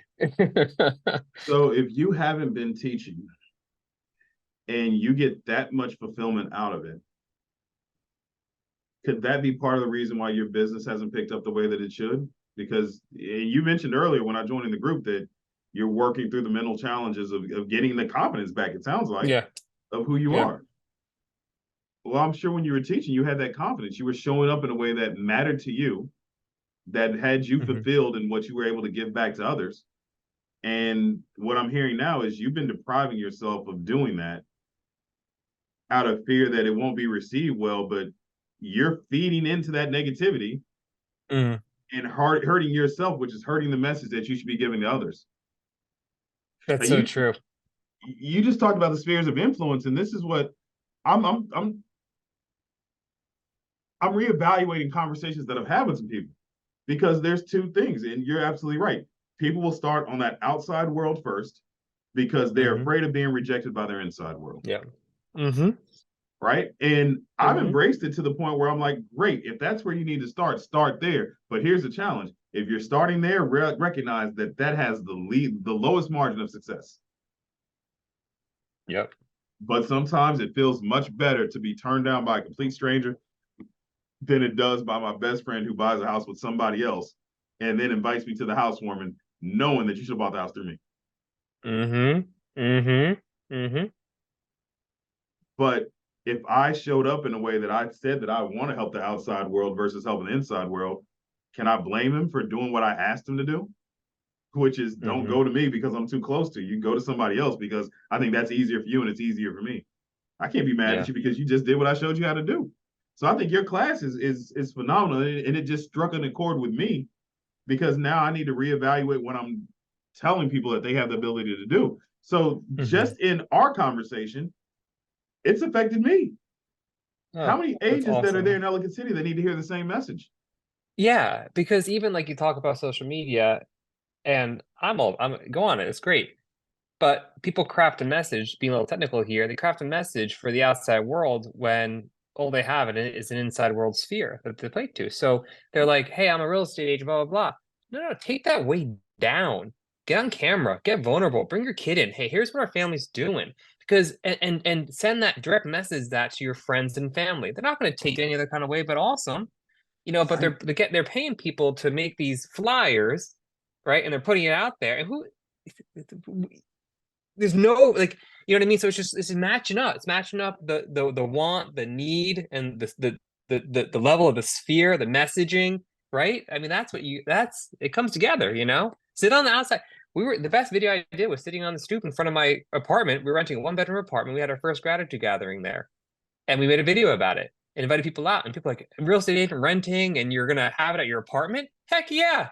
That's who I am. That's my sphere. That's my sphere. I'm not going to pretend I'm renting a banquet hall. You know? So Yep. to me, that spheres of influence conversation to me is very important. And I think if more people heard it, they would just have a better perspective when they get involved with things and spending money. Want to do Zillow? Great. God bless you. That's the outside world. You know, just know you're starting in the most difficult and expensive way. It's not wrong, but just be aware. That's what that is. You know? Absolutely.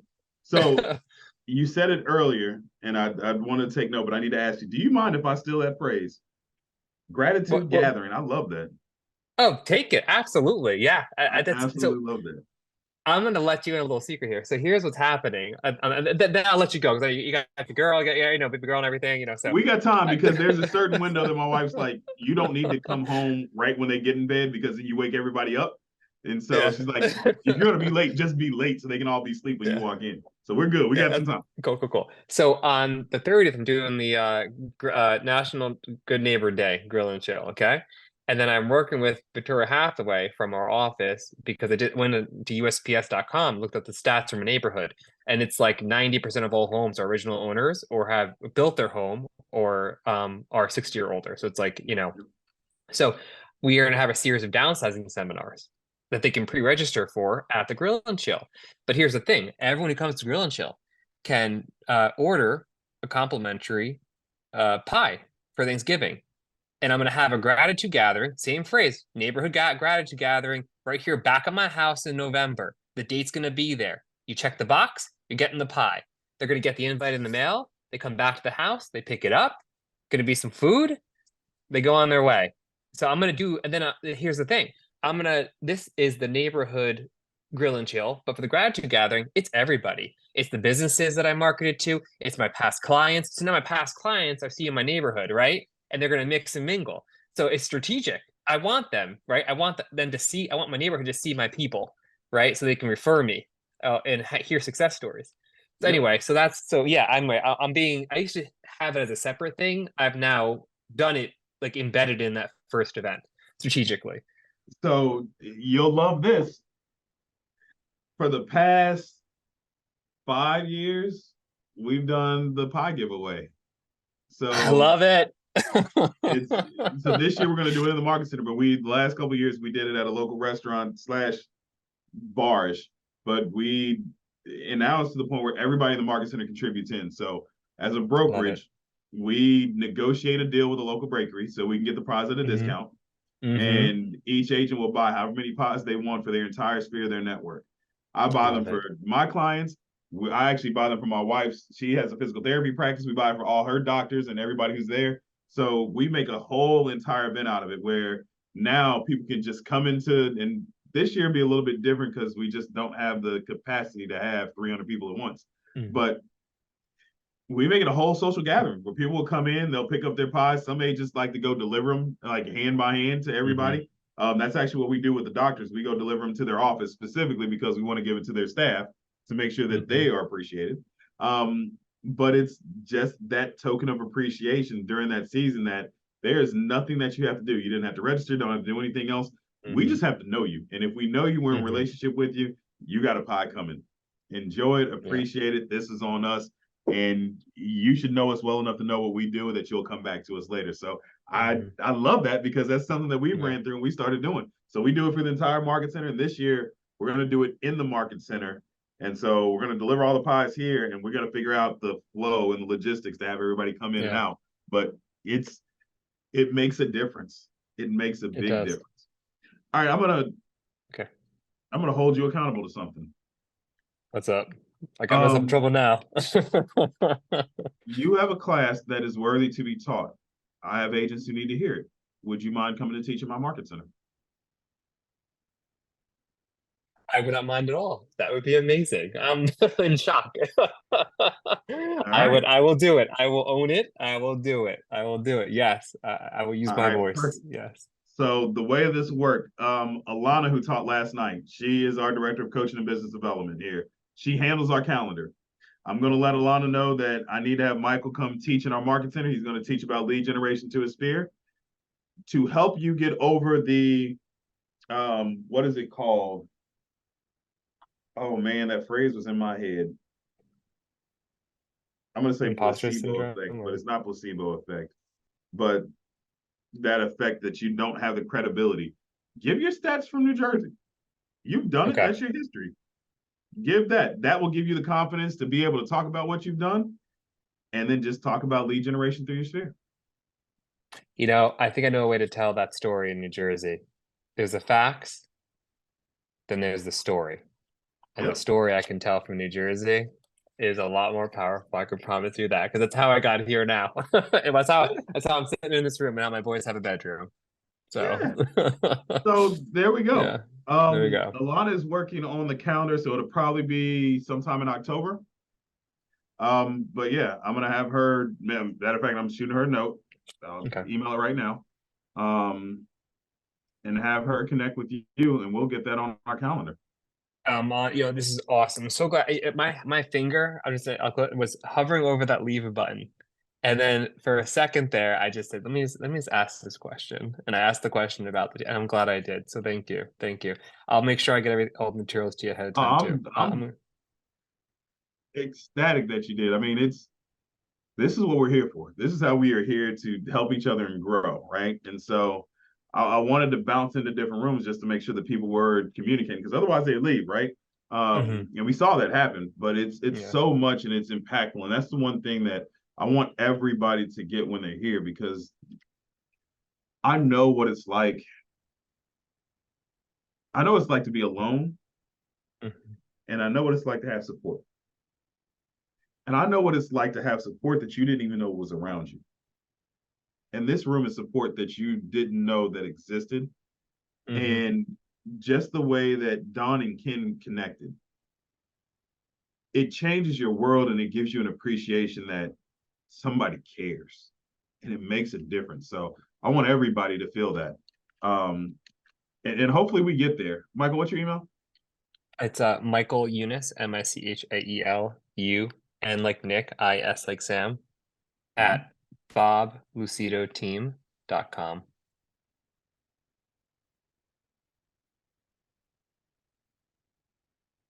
All right. You're so right. That's one of the reasons why I joined where I am now. Because Bob cares. Yeah. People say a lot of things about him, but you know what? You meet the guy, he cares. He actually cares. It's rare.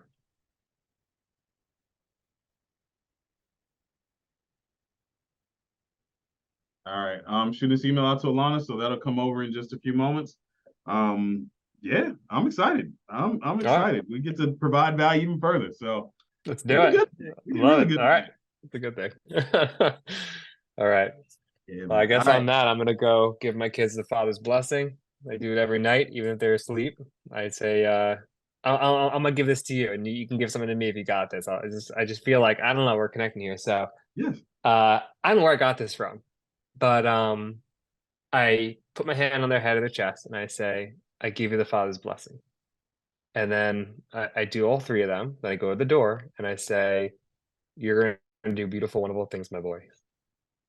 You're going to do beautiful, wonderful things.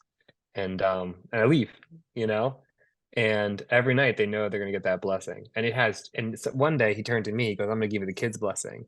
And he gave me a kid's blessing. And it's just like, so that's what I'm going to go do next.